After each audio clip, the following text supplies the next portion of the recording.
ಎಲ್ಲರಿಗೂ ನನ್ನ ನಮಸ್ಕಾರಗಳು. ಬಹಳ ಜನ ಕಾತರದಿಂದ ಕಾಯ್ತಾ ಇದ್ದೀರಿ. ಹಾಗೆ ತುಂಬ ಜನ ಎಷ್ಟೊತ್ತಿಗೆ ಬರ್ತೀಯಾ ಅಂತ ಹೇಳ್ಬಿಟ್ಟು ಮೆಸೇಜನ್ನು ಕೂಡ ಕಳಿಸ್ತಾ ಇದ್ದೀರಿ. ಬಹುಶಃ ಇದ್ರೊಳಗಡೆ ಈ ಫೇಸ್ಬುಕ್ ಲೈವಲ್ಲಿ ಯಾವುದೋ ಸೌಂಡ್ ಬೈಟ್ಸ್ ಸಿಗುವಂಥದ್ದೇನೋ ನಾನು ಹೇಳ್ತೀನಿ ಅಂತ ಏನಾದರೂ ನೀವು ಭಾವಿಸಿರ್ಬೋದು ಅಂತ ನಾನು ಅಂದ್ಕೊಳ್ತೀನಿ. ಬಹುಶಃ ಮೀಡಿಯಾದವರು ಕೂಡ ಅದನ್ನು ಕಾಯ್ತಾ ಇರ್ತಾರೆ, ಇವನು ಏನಾದ್ರು ಹೇಳ್ಬೋದಾ, ಯಾರನ್ನಾರು ಟೀಕೆ ಮಾಡ್ಬೋದಾ ಅಂತಲೂ ಕೂಡ ನೀವು ಕಾಯ್ತಾ ಇರ್ತೀರಿ ಅಂತ ನನಗೆ ಗೊತ್ತು. ಬೆಳಗ್ಗೆಯಿಂದ ಒಂದು ನಿಮಿಷ ಕಾಲ್ಗಳು ಬರ್ತಾ ಇದೆ. ಬೆಳಗ್ಗೆಯಿಂದ ಓಡಾಡಿ ನಾನು ಸುಸ್ತಾಗ್ಬಿಟ್ಟು ಬಂದಿದ್ದೀನಿ. ಇವತ್ತು ನಿಮ್ಮ ಹತ್ರ ಒಂದೆರಡು ವಿಚಾರಗಳನ್ನ ಹೇಳ್ಕೊಳ್ಬೇಕು ಅಂತ ಅನಿಸ್ತು. ಇವತ್ತು ಬೆಳಗ್ಗೆ ಮೈಸೂರಿಂದ ರಾಮೇಶ್ವರಂಗೆ ಟ್ರೈನು, ಬಹಳ ದಿನಗಳ ಪ್ರಯತ್ನ ಮಾಡಿದ್ದೆ. ಆ ಟ್ರೈನನ್ನು ತಗೊಂಡ್ಬಂದೆ. ನನ್ನ ಮೊದಲನೇ ಟರ್ಮ್ದು ಕಡೇ ತಿಂಗಳಲ್ಲಿ ಬಂದು ಫೆಬ್ರವರಿ ತಿಂಗಳಲ್ಲಿ, ಆವಾಗ್ಲೂ ಕೂಡ ಮೈಸೂರು ಟು ಕಾಚಿಗೂಡ ತಗೊಂಡ್ಬಂದಿದ್ದೆ ನಾನು. ಈ ಟರ್ಮಲ್ಲಿ ಕಡೆ ಟ್ರೈನು ಮೈಸೂರು ಟು ಮಧುರೈ, ಈಗ ಮದುರೈ ಅಂತ ಹೇಳ್ಬಿಟ್ಟು, ನಿಮಗೆ ಮದುರೈ ಅಂತಲೂ ಹೇಳ್ತಾರೆ, ಮದುರೈ ನನಗೆ ಎಕ್ಸಾಕ್ಟ್ ಗೊತ್ತಿಲ್ಲ. ಅದು ರಾಮೇಶ್ವರಮಿಗೆ ಹೋಗಬೇಕು. ಆದರೆ ಪಾಂಬನ್ ಬ್ರಿಡ್ಜ್ ಏನಿದೆ ಅದು ರಿಪೇರಿ ಕೆಲಸ ನಡೀತಾ ಇರೋದ್ರಿಂದ ಇವಾಗ ಮೈಸೂರು ಟು ಮದುರೈ ಅಲ್ಲಿವರೆಗೂ ಕೂಡ ಆ ಟ್ರೈನನ್ನು ಇವತ್ತು ಫ್ಲಾಗಿಂಗ್ ಆಫ್ ಮಾಡಿದೆ. ಈ ಮಧ್ಯದಲ್ಲಿ ನನಗೆ ರೈಲ್ವೆ ಡಿಪಾರ್ಟ್ಮೆಂಟ್ ಅಲ್ಲಿ ಎಲ್ಲರೂ ಕೂಡ ತುಂಬಾ ಜನರಿಗೆ ನಾನು ಪಾಲಿಟಿಷಿಯನ್ಸ್ ಎಲ್ಲ ಬಿಹೇವ್ ಮಾಡಲ್ಲ. ಹಾಗಾಗಿ ನಾನು ಎಲ್ಲರ ಜೊತೆನೂ ಕೂಡ ಒಂದು ರೀತಿ ವೈಯಕ್ತಿಕ ಸ್ನೇಹ ಸಂಬಂಧವನ್ನ ನಾನು ಇಟ್ಕೊಂಡಿರೋದ್ರಿಂದ ಎಷ್ಟೋ ಜನ ನನಗೆ ಈ ರೇಟ್ಗಳು ಎಷ್ಟಿದಾವೆ, ಹೊಸದು ಯಾವ್ದು ಬರ್ತಾ ಇದೆ, ಒಂದೇ ಭಾರತ್ ಇನ್ನೆಷ್ಟು ಬರ್ತಾ ಇದೆ, ರೆಡಿ ಆಗ್ತಿದೆ, ನೀವು ಯಾವ್ದಾದ್ರು ತಗೊಳ್ಬೋದಿತ್ತು, ಈ ರೂಟಿಗೆ ತಗೋಬಹುದು ನೋಡು ಅಂತೆಲ್ಲ ನಂಗೆ ಹೇಳ್ಕೊಡ್ತಾರೆ. ಹಾಗಾಗಿ ನನಗೆ ಅಲ್ಲಿ ಇಡಿ ಒಬ್ರು ಇದ್ದಾರೆ, ಸತ್ಯೇಂದ್ರ ಸಿಂಗ್ ಇರ್ಬೋದು, ಇಲ್ಲಿ CPTM ಇದ್ದಾರೆ, ಕ್ರಿಸ್ಟಫರ್ ಅಂತ ಇರ್ಬೋದು, ಎಲ್ಲರ ಜೊತೆನೂ ಒಳ್ಳೆ ರಿಲೇಶನ್ಶಿಪ್ ಇಟ್ಬಿಟ್ರಿಂದ ಹೇಳ್ತಾ ಇರ್ತಾರೆ. ನಾನು ಮೊನ್ನೆ ಮಾತಾಡ್ಬೇಕಾದ್ರೆ ಗೊತ್ತಾಯ್ತು, 12ನೇ ತಾರೀಕು ಮೋದಿಜಿ ಅವರು ಬ್ಯಾಂಗ್ಳೂರಿಂದ ಚೆನ್ನೈಗೆ ಒಂದು ಮಾರ್ನಿಂಗ್ ಒಂದೇ ಭಾರತನ ಕೊಡ್ತಾ ಇದ್ದಾರೆ, ಫ್ಲಾಗಿಂಗ್ ಆಫ್ ಮಾಡ್ತಾ ಇದ್ದಾರೆ ಅಂತ ಗೊತ್ತಾಯ್ತು. ಆಗ ನನಗನ್ನಿಸ್ತು, ನಮ್ಮ ಹತ್ರ ಈಗ ಒಂದೇ ಭಾರತ ಇದೆ, ಶತಾಬ್ದಿ ಎಕ್ಸ್ಪ್ರೆಸ್ ಇದೆ ಚೆನ್ನೈಗೆ ಹೋಗ್ಲಿಕ್ಕೆ. ಆದರೆ ಅದು ಮಧ್ಯಾಹ್ನ ಎರಡೂ ಕೂಡ ಅರ್ಧ ಗಂಟೆ ವ್ಯತ್ಯಾಸದಲ್ಲಿ ಹೊರಡುತ್ತೆ. ನಮ್ಮ ಬೆಳಗ್ಗೆ ಹೋಗಿ ಸಂಜೆ ಬರಬೇಕು. ಅದಕ್ಕೋಸ್ಕರವಾಗಿ ನಾನೇನು ಮಾಡಿದೆ, ಇಮಿಡಿಯೇಟ್ ಆಗಿ ಲೆಟರ್ ಡ್ರಾಫ್ಟ್ ಮಾಡಿಕೊಡು ಅಂತ ಅವರೇ ನನಗೆ ಹೇಳ್ಕೊಟ್ರು. ನಾನು ಹೋಗಿ ನೀನು ಮಿನಿಸ್ಟರ್ ಆಫ್ ರೈಲ್ವೇಸ್ ಅವ್ರನ್ನ ಕನ್ವಿನ್ಸ್ ಮಾಡಬೇಕು, ಬೋರ್ಡನ್ನು ಕನ್ವಿನ್ಸ್ ಮಾಡಬೇಕು ಅಂತ ಹೇಳಿದ್ರು. ನಾನು ಹೇಳಿದೆ, ನಾನು ಬೋರ್ಡನ್ನ ಈ ಮಿನಿಸ್ಟರ್ನ ಕನ್ವಿನ್ಸ್ ಮಾಡ್ಕೋತೀನಿ, ಬಟ್ ನೀವು ಇಲ್ಲಿಂದ ನಿಮ್ಮ ಹತ್ರ ಅಭಿಪ್ರಾಯ ಕೇಳಿದ ಕೂಡಲೇ ಪಾಸಿಟಿವ್ ರೆಸ್ಪಾಂಡ್ ಮಾಡಿ ಅಂತ ಹೇಳಿದೆ. ಅವರು ಕೂಡ ಓಕೆ ಅಂತ ಹೇಳಿದ್ರು. ಹಾಗೆ ನಾಳೆ ಬೆಳಗ್ಗೆ ಫ್ಲಾಗ್ ಆಫ್ ಆಗ್ತಾ ಇದೆ. ಆದರೆ ನಮ್ಮಲ್ಲಿ ಅದರದ್ದು ಮೈಸೂರಿಂದ ಬೆಳಗ್ಗೆ ಹೋಗಿ ಚೆನ್ನೈಗೆ ಹೋಗಿ ರಾತ್ರಿಗೆ ವಾಪಸ್ ಬರುತ್ತೆ. ರಾತ್ರಿ ಅದರದ್ದು ಮೇಂಟೆನೆನ್ಸ್ ಅಂದ್ರೆ ಪ್ರೈಮರಿ ಮೇಂಟೆನೆನ್ಸ್ ಒಂದು 6 ಅವರ್ಸ್ ಬೇಕಾಗುತ್ತೆ. ಆ 6 ಅವರ್ಸ್ನ ಮೈಸೂರಿನಲ್ಲಿ ನಾವು ಸ್ಟೇಷನ್ ಮಾಡಿ ಅದರದ್ದು ಬ್ರೇಕ್ ಶೂ ಇರ್ಬೋದು, AC ಇರ್ಬೋದು ಎಲ್ಲ ಚೆಕ್ ಮಾಡ್ತಾರೆ, ಕ್ಲೀನಿಂಗ್ ಇರುತ್ತೆ. ಆದರೆ ನಮ್ಮ ಹತ್ರ ಅದಕ್ಕೊಂದು ಪಿಟ್ ಲೈನ್ ಬೇಕಾಗುತ್ತೆ. ಅದು AC ಎಲ್ಲ ಚೆಕ್ ಮಾಡಿದ್ರೆ ಅದಕ್ಕೆ ಎಲೆಕ್ಟ್ರಿಫಿಕೇಶನ್ ಆಗಿರ್ಬೇಕಲ್ಲ. ಹಾಗಾಗಿ ಅದು ಸ್ವಲ್ಪ ವಿಳಂಬ ಆಗ್ತಾ ಇರೋದ್ರಿಂದ ನಮಗೆ ನಾಳೆ ಅದು ಚೆನ್ನೈಯಿಂದ ಫ್ಲಾಗಿಂಗ್ ಆಫ್ ಆಗುತ್ತೆ, ಬ್ಯಾಂಗ್ಳೂರ್ ಬಂದು ಮತ್ತೆ ಚೆನ್ನೈಗೆ ಹೋಗುತ್ತೆ. ಏಪ್ರಿಲ್ 5ನೇ ತಾರೀಕಿಂದ ಅದು ಮೈಸೂರಿಂದ ಹೊರಟು ಚೆನ್ನೈಗೆ ಹೋಗಿ ವಯಾ ಬ್ಯಾಂಗ್ಳೂರ್ ಚೆನ್ನೈಗೆ ಹೋಗಿ ಚೆನ್ನೈಯಿಂದ ಮೈಸೂರಿಗೆ ಬರುತ್ತೆ. ಯಾಕೆ ಹೇಳ್ತೀನಿ, ಇದು 13ನೇ ಟ್ರೈನ್ ಆಗುತ್ತೆ. ಅಷ್ಟರೊಳಗಡೆ ಫ್ಲಾಗಿಂಗ್ ಆಫ್ ಮಾಡ್ಲಿಕ್ಕೆ ನನಗೆ ಆಗಲ್ಲ. ಯಾಕೆಂತಂದ್ರೆ ಚುನಾವಣೆ ಮಧ್ಯದಲ್ಲಿ ಇರ್ತೀವಿ ನಾವೆಲ್ಲ.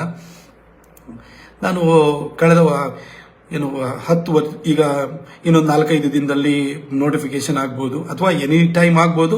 ಬಹುಶಃ 13-14 ನಂತರನೇ ಆಗುತ್ತೆ ಅಂತ ಭಾವಿಸ್ತೀನಿ. 15ರೊಳಗಡೆ ಆಗ್ಬೋದು ಅಂತ ಅನ್ಕೊಳ್ತೀನಿ. ಲಾಸ್ಟ್ ಟೈಮ್ 11ನೇ ತಾರೀಕು ಆಗಿತ್ತು, ಮಾರ್ಚ್ 11ನೇ ತಾರೀಕು. 15ನೇ ತಾರೀಕು ಅಷ್ಟರೊಳಗಡೆ ಖಂಡಿತ ಅದು ನೋಟಿಫಿಕೇಶನ್ ಆಗುತ್ತೆ. ಇನ್ನೊಂದು 2-3 ದಿನ ನನಗೆ ಕೆಲಸ ಮಾಡಲಿಕ್ಕೆ ಉಳಿದಿದೆ. ಈ ಒಂದು 10 ವರ್ಷಗಳಲ್ಲಿ ನನ್ನನ್ನು ತುಂಬ ಜನ ನೀವೆಲ್ಲ ಪ್ರೀತಿಸಿದಿರಿ, ನನಗೆ ಪ್ರೋತ್ಸಾಹಿಸಿದಿರಿ, ಟೀಕ್ಸಿದಿರಿ, ನನಗೆ ಚಾಟಿಗೇಟ್ ಕೊಟ್ಟಿದ್ದೀರಿ, ಬೈದಿದ್ದೀರಿ, ನನ್ನನ್ನು ತಿದ್ದಿದ್ದೀರಿ, ಎಲ್ಲ ತುಂಬ ನೀವೆಲ್ಲ ಸಹಾಯನ ಮಾಡಿದಿರಿ. ನನ್ನ ಪತ್ರಕರ್ತನಿದ್ದಾಗಲೂ ಕೂಡ ನನ್ನ ಸೈದ್ಧಾಂತಿಕ ನಿಲುವು ಬಗ್ಗೆ ಬಹಳ ತದ್ವಿರುದ್ಧವಾದಂಥ ನಿಲುವನ್ನು ಇಟ್ಕೊಂಡು ನನ್ನ ಟೀಕೆನೂ ಮಾಡಿದವರಿದ್ದೀರಿ. ಪತ್ರಕರ್ತನ ಆ ಒಂದು ಕ್ಷೇತ್ರವನ್ನು ಬಿಟ್ಟುಬಿಟ್ಟು ನಾನು ಇಲ್ಲಿಗೆ ಬಂದಾಗಲೂ ಕೂಡ ನೀವು ತುಂಬ ನನ್ನನ್ನು ಎಲ್ಲ ರೀತಿಯಲ್ಲೂ ಕೂಡ ನನ್ನ ಓರೆಗಲ್ಲಿ ಹಚ್ಚಿ ನೋಡಿದಿರಿ, ನನ್ನನ್ನು ಎಲ್ಲ ರೀತಿಯಲ್ಲೂ ಕೂಡ ನನ್ನನ್ನು ಬೆಳೆಸಿದಿರಿ ನೀವೆಲ್ಲ. ಅದಕ್ಕೋಸ್ಕರ ಒಂದೆರಡು ಮುಕ್ತವಾಗಿ ನಿಮ್ಮನ್ನು ಈ 10 ವರ್ಷ ಕಂಪ್ಲೀಟ್ ಆಗ್ತಿರುವಂಥ ಸಂದರ್ಭದಲ್ಲಿ ನಾನು ಒಂದೆರಡು ಮಾತನಾಡಲಿಕ್ಕೆ ಇಷ್ಟಪಡ್ತೀನಿ. ನನ್ನ ಪತ್ರಕರ್ತ ಇರಬೇಕಾದ್ರೆ ಎಲ್ಲರೂ ಕೂಡ ಭಾಳ ಡ್ಯಾಶಿಂಗ್ ಆಗಿ ಬರೀತಾನೆ. ಆ ನೇರವಂತಿಕೆ, ನಿಷ್ಠುರತೆ ಇದೆಯಲ್ಲ, ಅದನ್ನೆಲ್ಲರೂ ಕೂಡ ಇಷ್ಟಪಡೋರು. ಏನು ಯಾರಿಗೂ ಕೇರ್ ಮಾಡಲ್ಲ, ಬರೀತಾನೆ, BJPಯವರಿಗೂ ಬಿಡಲ್ಲ, ಕಾಂಗ್ರೆಸ್ವರಿಗೂ ಬಿಡಲ್ಲ, ಯಾರಿಗೂ ಬಿಡಲ್ಲ ಅಂತ ಹೇಳ್ಬಿಟ್ಟು ನನ್ನನ್ನು ಎಲ್ಲರೂ ಕೂಡ ನನ್ನನ್ನು ಇಷ್ಟಪಡೋರು. ಯಾರೋ ಎಲ್ಲೇ ಹೋಗಿ ಸಿಕ್ಕಿದಾಗ್ಲೂ ಕೂಡ ತುಂಬ ಜನ ನನ್ನನ್ನು ಬಂದ್ಬಿಟ್ಟು ಏನು ಧೈರ್ಯದಿಂದ ಬರೀತೀಯ ಅಂತೆಲ್ಲ ಹೇಳೋರು. ತುಂಬ ಜನ ನಮ್ಮ ಬಂದದ್ಕೊಳ್ಳೆ, ಯಾರೋ ನಾರ್ತ್ ಇಂಡಿಯನ್ ಇರಬೇಕು, ನಿನ್ನ ಹೆಸರು ನೋಡಿದಾಗ ನೀನಾದರೆ ನೀನು ಟ್ರಾನ್ಸ್ಲೇಷನ್ ಮಾಡಿ ಕನ್ನಡಕ್ಕೆ ಹಾಕ್ತಿದ್ದಾರೆ ಅಂತ ಅನ್ಕೊಳ್ತೀವಿ. ಆದರೆ ಟ್ರಾನ್ಸ್ಲೇಷನ್ ಅಷ್ಟು ಪವರ್ಫುಲ್ ಆಗಿ ಬರೋಲ್ಲ, ನೀನು ಇಷ್ಟು ಚೆನ್ನಾಗಿ ಬರೀತೀಯಲ್ಲ, ನೀನು ಕನ್ನಡದವನೇ ಅಂತ ನಮಗೆ ಗೊತ್ತಿಲ್ಲ ಅಂತಲೂ ಕೂಡ ಹೇಳಿದವರಿದ್ದಾರೆ. ಅಲ್ಲಿ ನನ್ನ ನೇರವಂತಿಕೆ, ನಿಷ್ಠುರತೆ ಅನ್ನೋದು ನನ್ನ ಸ್ಟ್ರೆಂತ್ ಆಗಿತ್ತು. ಪಾಲಿಟಿಕ್ಸಿಗೆ ಬಂದೆ. ಅದು ಮೈಸೂರು ಮತ್ತು ಕೊಡಗು ಬಿಡಿ, ಕೊಡಗು ಜನನೇ ಒಂಥರ, ಅಲ್ಲಿ ಜನ ಒಂಥರ ಪೇಟ್ರಿಯಾಟಿಸಮ್ ಅನ್ನೋದು ತುಂಬ ಜಾಸ್ತಿ ಇದೆ ಅಲ್ಲಿ. ಕೊಡವ ಜನಾಂಗದವ್ರು ಎಂತೂ ಕೂಡ ಅವ್ರ ಬ್ಲಡ್ಡಲ್ಲಿ, ಅವ್ರ DNA ಆ ಒಂದು ದೇಶ, ಅದ್ರದ್ದು ಪ್ರೊಟೆಕ್ಷನ್ ಇಂಥದ್ರ ಬಗ್ಗೆ ಇದೆ. ಹಾಗಾಗಿ ಅವ್ರು ಸಹಜವಾಗಿ ಸಣ್ಣ ಪುಟ್ಟ ನಮ್ಮ ತಪ್ಪುಗಳಿತ್ತು ಅಂದ್ರೂ ಕೂಡ ಮನ್ನಿಸ್ಬಿಟ್ಟು ನಮಗೆ ಹೊಡಾಕ್ಬಿಡ್ತಾರೆ ಅವರು. ಆ ಥರ ಪ್ರೀತಿ ಇರೋಂಥದ್ದು.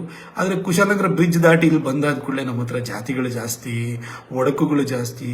ಅದು ಕೇಳಿದ್ದು ಮೈಸೂರು ಮಹಾರಾಜರೂರು. ಈ ಮಹಾರಾಜರೂರಿನಲ್ಲಿ ಹೇಗೆ ಅಂತಂದ್ರೆ, ಈ ಮಹಾರಾಜರೂರಿನಲ್ಲಿ ಹೊಗಳು ಭಟ್ರು ಇರ್ತಾರೆ, ಚಾಡಿಕೋರರು ಇರ್ತಾರೆ, ಎಲ್ಲಾ ತರದವ್ರು ಇರ್ತಾರೆ ಇಲ್ಲಿ. ಹಾಗಾಗಿ ಇಲ್ಲಿ ರಾಜಕಾರಣ ಮಾಡೋದು ಬಹಳ ಕಷ್ಟ. ಈ ಮೈಸೂರು ಭಾಗ ಹೇಗೆ ಅಂತಂದ್ರೆ, ನಮ್ಮ RSS ಸ್ಟಾಲ್ ವರ್ಡ್ಸ್ ಕೂಡ ಮೈಸೂರಿನಲ್ಲೇ ಬಂದಿದ್ದು. ಅದು ನಿಮಗೆ ಕೃಷ್ಣಪ್ಪನವ್ರು ಇರ್ಬೋದು, ಮೈಚಾ ಜಯದೇವರು ಇರ್ಬೋದು, ಸೂರಮ್ಮಣ್ಣವ್ರು ಇರ್ಬೋದು, ಎಲ್ಲರೂ ಈ ಭಾಗದಲ್ಲೇ ಬಂದಿದ್ದು. ಆದ್ರೆ ಇಲ್ಲಿ ಏನು ಅಂತಂದ್ರೆ, ಇಲ್ಲಿ ಅಷ್ಟು ಸುಲಭವಾಗಿ ಯಾವುದೇ ಸಂಘಟನೆ ಸಿದ್ಧಾಂತ ಬೇರ್ಬಿಡೋದು ಬಹಳ ಕಷ್ಟ. ಯಾಕೆಂದ್ರೆ ಅಷ್ಟು ಜಾತಿಯ ಒಡಕುಗಳಿದೆ.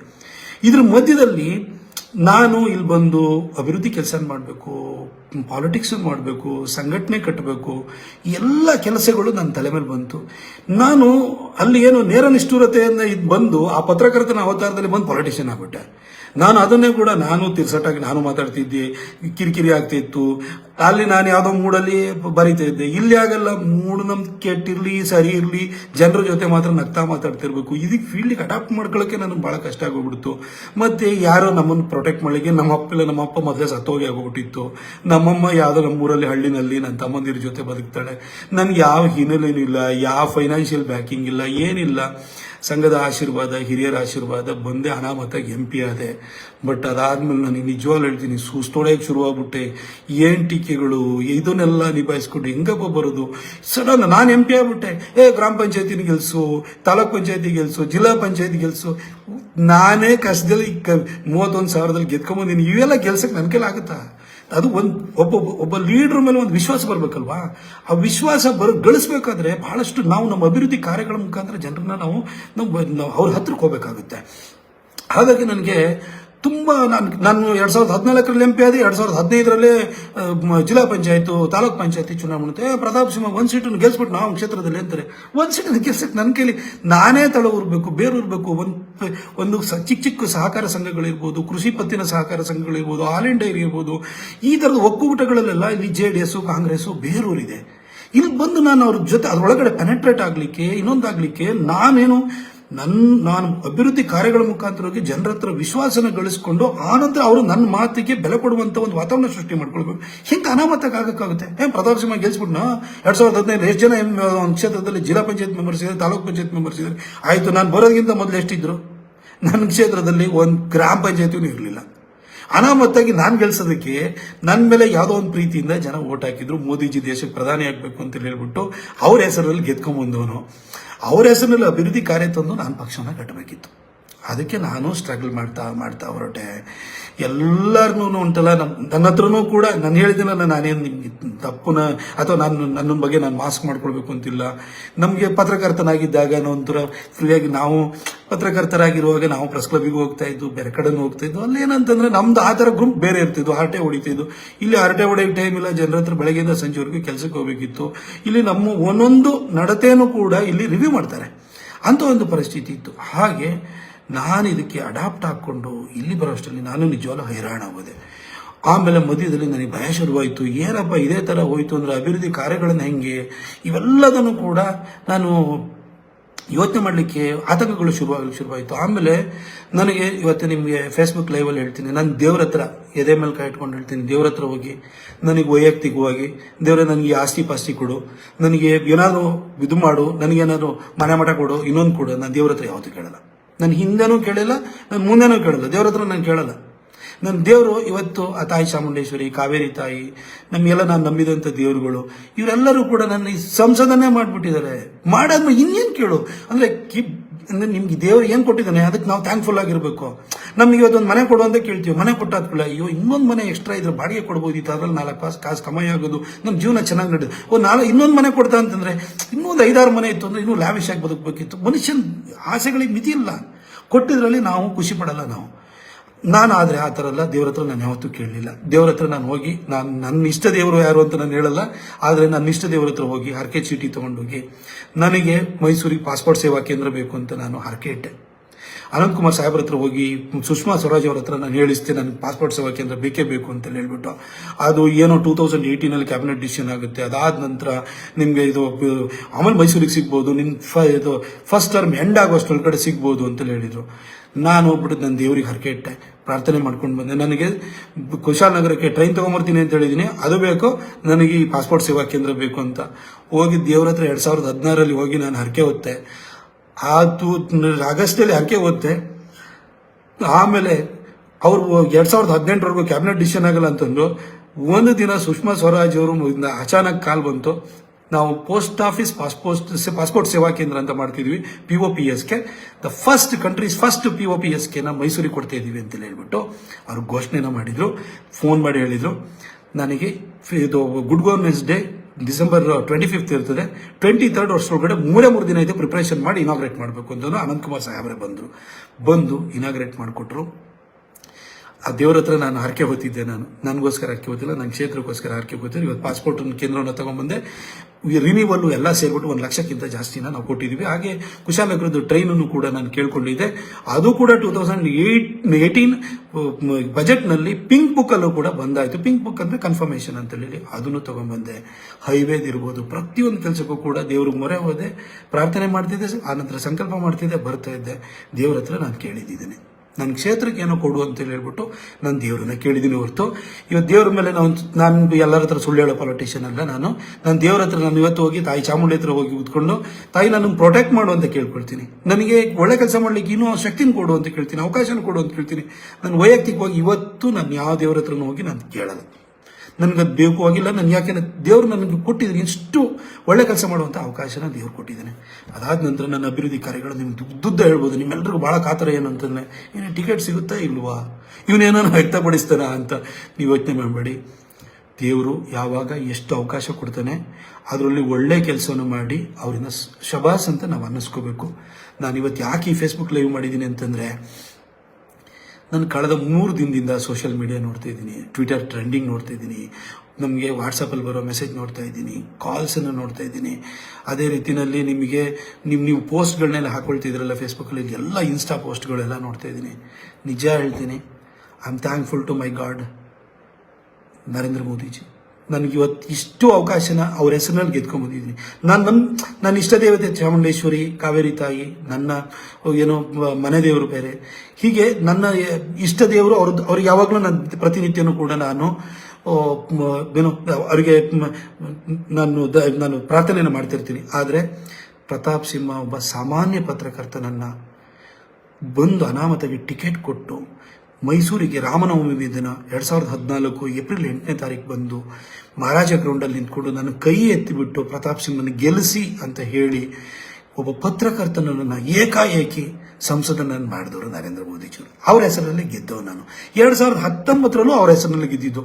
ನಾನು ಇವತ್ತು ಇಷ್ಟು ಕೆಲಸ ಮಾಡಿದ್ದೀನಲ್ಲ, ನನ್ನ ಮೋದಿಜಿ ಕೊಟ್ಟಿರೋದು ಕೆಲಸಗಳು. ಇದು ಪ್ರತಾಪ್ ಸಿಂಹಂದು ಏನಂತಲ್ಲ, ಇವತ್ತು ಜನ ದೇಶಕ್ಕೆ ಮೋದಿ ಬೇಕು ಅಂತಾರೆ, ಹಾಗೆ ಕ್ಷೇತ್ರಕ್ಕೂ ಒಬ್ಬ ಛೋಟಾ ಮೋದಿ ಬೇಕು ಅಂತ ಹೇಳ್ತಾರೆ, ಒಬ್ಬ ಚಿಕ್ಕ ಮೋದಿ ನಮ್ಮಿಲ್ಲೂ ಬೇಕು, ಇಲ್ಲೂ ನಮ್ಮ ಕೆಲಸನೂ ಮಾಡಬೇಕು, ದೇಶಕ್ಕೂ ಅವ್ರು ಕೆಲಸ ಮಾಡ್ತಾರೆ, ಅವ್ರು ಬೇಕು, ಅದಕ್ಕೋಸ್ಕರ ನಮಗೆ ಓಟ್ ಹಾಕ್ತಾರೆ. ಅದೇ ಥರ ನಮ್ಮಲ್ಲೂ ಒಂದು ಸಣ್ಣ ಪ್ರಮಾಣದ ಮೋದಿಯನ್ನು ಅವ್ರು ಎಕ್ಸ್ಪೆಕ್ಟ್ ಮಾಡ್ತಾರೆ. ಅದಕ್ಕೆ ಯಾವತ್ತೂ ಅನ್ಯಾಯ ಮಾಡಿದ್ರೆ ನಾವು ಕೆಲಸ ಮಾಡಬೇಕು.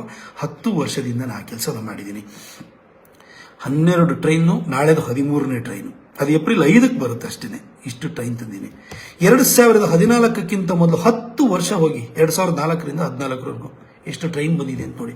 ಒಂದು ಟ್ರೈನ್ ಇದ್ರೆ ಹೇಳ್ಬಿಡಿ ನೋಡೋಣ. ನಾನು ನಿಮಗೆ ಇನ್ನೂ ಒಂದು ಉದಾಹರಣೆ ಹೇಳಬೇಕು, ಜನ ಎಷ್ಟು ನನ್ನ ಪ್ರೀತಿಸ್ತಾರೆ ಅನ್ನೋದಕ್ಕೆ. 1989ರಿಂದ 2019ವರೆಗೂ 30 ವರ್ಷಗಳಲ್ಲಿ ಮೈಸೂರಿನಲ್ಲಿ ಯಾವ ವ್ಯಕ್ತಿನೂ ಕೂಡ ರಿಪೀಟ್ ಮಾಡಿಲ್ಲ. ಎಲ್ಲರೂ ಇನ್ಕ್ಲೂಡಿಂಗ್ ಮಹಾರಾಜರನ್ನ, ಶ್ರೀಕಂಠದತ್ತ ನರಸಿಂಹರಾಜ ಒಡೆಯರ್ನೂ ಕೂಡ ಜನ ಸೋಲಿಸಿದ್ದಾರೆ. 91 ಸೋಲಿಸಿದ್ರು. ಅವಾಗೇನೋ ಸಿಂಬಲ್ ಮಿಸ್ಟೇಕ್ ಆಗಿ ಸೋಲ್ಸ್ಬಿಟ್ಟಿದ್ದಾರೆ ಅಂತ ಅಂದ್ರೂ ಕೂಡ 2004ರಲ್ಲಿ ಮಹಾರಾಜರನ್ನು 3ನೇ ಪ್ಲೇಸಿಗೆ ಕಳಿಸ್ಬಿಟ್ರು ಜನ. ಇವತ್ತೇನು ಅಂತಂದ್ರೆ, ಅವ್ರ ಮನೆ ಬಾಗಿಲಕಾಯಿಯವ್ರು ಬೇಕು, ಜನ ಹೋಗಿ ಬೇರೆಯವ್ರ ಮನೆ ಬಾಗಿಲಕಾಯಬಾರ್ದು. ನಾನು ನನ್ನನ್ನು 2014ರಲ್ಲಿ ಗೆಲ್ಸಾದ ನಂತರ ನನ್ನ ಸಿಟ್ಟು ಸೆಡವುಗಳ ಆಚೆಗೂ ಕೂಡ ನಾನು ಯಾವಾಗಲೂ ಕೂಡ ಜನ ಬಂದು ಸಾರ್ ನಮಸ್ಕಾರ ಸಾರ್ ಸಾಹೇಬ್ರೇ ಅಂತ ಅನ್ನೋರು. ನಾನು ಯಾವಾಗಲೂ ಕೂಡ ಸಾರ್ ಬೇಕಾದ್ರೆ ಹೇಳಿ, ಕೈ ಮುಗಿಯಕ್ಕೆ ಬರಬೇಡಿ, ಕಾಲಿಗೆ ನಮಸ್ಕಾರ ಮಾಡಕ್ಕೆ ಬರಬೇಡಿ ಅಂತ ಹೇಳ್ತೀನಿ. ಯಾಕೆಂದ್ರೆ ಚುನಾವಣೆ ಬಂದರೆ ಅವ್ವ ಅಕ್ಕ ಓಟಕ್ಕವ ಒಂದಿದು ತಾವರೆ ಹೋಗಿ ಓಟಕ್ಕವ ಅಂತ ನಾವೇ ಹೇಳ್ತೀವಿ. ನಾವು ಅವ್ರ ಹತ್ರ ಕೈ ಮುಗಿತೀವಿ. ನೀವು ನಮ್ಮನ್ನು ಗೆಲ್ಲಿಸಿ, ನಿಮ್ಮ ಮನೆ ಬಾಗಿಲಿಗೆ ನಾನು ಕೈ ಮುಕ್ಕೊಂಡು ಬಂದಿರ್ತೀನಿ. ನನ್ನನ್ನು ನೀವು ಗೆಲ್ಸಾದ್ಮೇಲೆ ನೀವು ನನ್ನನ್ನು ಸಾಹೇಬ್ರೆ ಅಂತ ಯಾಕೆ ಕೈ ಮುಗಿತೀರಿ? ನಿಮ್ಮ ಹಕ್ಕು ನೀವು ಕೇಳಿ. ಆದರೆ ತುಂಬ ದೊಡ್ಡ ಕಥೆನ ಹೇಳಕ್ಕೆ ಹೋಗಬೇಡಿ. ಕೆಲಸ ಏನೇನು ಇರುತ್ತೋ ನೀವೆಷ್ಟೇ ಹೇಳಿದ್ರು ಕೂಡ ಇಂಥವ್ರಿಗೆ ಫೋನ್ ಮಾಡಬೇಕಲ್ವಾ, ಇಂಥ ಕೆಲಸ ಆಗಬೇಕಲ್ಲ, ನೇರವಾಗಿ ಹೇಳಿ.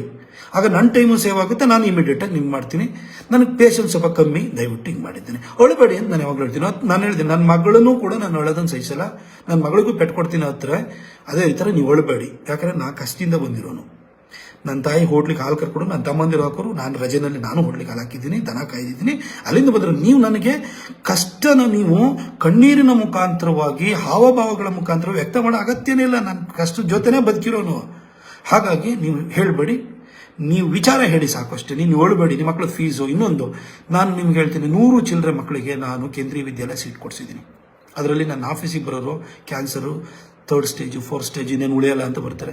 ಅವರು ಬಂದು ಅಳುವಾಗ ನಾನೇನು ಮಾಡ್ತೀನಿ ಗೊತ್ತಾ? ಅಮ್ಮ, ನಿಮಗೆ ನಾನು ನಿಮ್ಮ ಜೀವ ಉಳ್ಸೋಕ್ಕಾಗಲ್ಲ, ಪ್ರೈಮ್ ಮಿನಿಸ್ಟರ್ ರಿಲೀಫ್ ಫಂಡಲ್ಲಿ ನಾನು ದುಡ್ಡು ತರಿಸ್ಕೊಡ್ತೀನಿ. ಆದರೆ ನಿಮ್ಮ ಒಂದು ಮಗು ಇದೆಯಲ್ಲ, ಅವ್ರ ಕೇಂದ್ರೀಯ ವಿದ್ಯಾಲಯ ಸೀಟ್ ಕೊಡಿಸ್ತೀನಿ. ವರ್ಷಕ್ಕೆ 6,500 ರೂಪಾಯಿ ಫೀಸ್ ಬರುತ್ತೆ. ಮಗುನ ಲೈಫನ್ನು ಸೆಟ್ಲ್ ಮಾಡ್ಕೊಡ್ತೀನಿ ಅಂತ ನಾನು ಎಷ್ಟೋ ಜನಕ್ಕೆ ಕೇಂದ್ರೀಯ ವಿದ್ಯಾಲಯ ಸೀಟ್ಸನ್ನು ನಾನು ಕೊಡಿಸಿದ್ದೀನಿ. ಆ ತೃಪ್ತಿನೂ ಇದೆ ನನಗೆ. ಹೀಗೆ ನಾನು ಈ ಪಾಲಿಟಿಕ್ಸನ್ನು ಇದು ಮಾಡ್ತಾ 2019ಕ್ಕೆ ಬರಬೇಕಾದ್ರೆ ಯಾರೂ ರಿಪೀಟ್ ಮಾಡಿರಲಿಲ್ಲ ಜನ. ಹಾಗಾಗಿ ನನಗೆ ಜನಕ್ಕೆ ಒಳ್ಳೆ ಕೆಲಸ ಮಾಡೋ ಮುಖಾಂತರನೇ ಅವ್ರ ಹೃದಯದಲ್ಲಿ ಸ್ಥಾನ ಪಡ್ಕೊಳ್ಬೇಕು ಅಂತ ಭಾಳ ಪ್ರಯತ್ನ ಮಾಡಿದೆ. ಆ ಟೈಮಲ್ಲಿ ಬಾಲ್ಕೋಟ್ ಅಟ್ಯಾಕ್ ಆಯಿತು, ದೇಶಕ್ಕೊಬ್ಬ ಗಂಡು ಮಗ ಪ್ರಧಾನಿಯಾಗಿ ಸಿಕ್ಕಿದ್ದಾನೆ, ಅವನು ಉಳಿಸ್ಕೊಳ್ಬೇಕು ಅಂತ ಹೇಳಿ ನಮ್ಮ ಎಷ್ಟೋ ತಪ್ಪುಗಳನ್ನು, ನಮ್ಮ ಎಷ್ಟೋ ಎಡವಟ್ಟುಗಳನ್ನು ಕೂಡ ಮನ್ನಿಸ್ಬಿಟ್ಟು ಜನ ನನ್ನನ್ನು ಗೆಲ್ಲಿಸ್ಬಿಟ್ರು. ಮತ್ತೊಂದು ಸರಿ 1,40,000 ಹೆಚ್ಚು ಕಡಿಮೆ ಓಟ್ ಕೊಟ್ಟು ಗೆಲ್ಲಿಸಿದ್ರು. ಸೋಮಣ್ಣ ಸಾಹೇಬರು ನಮ್ಮಿಲ್ಲಿಗೆ ಉಸ್ತುವಾರಿ ಸಚಿವರಾಗಿ ಬಂದರು.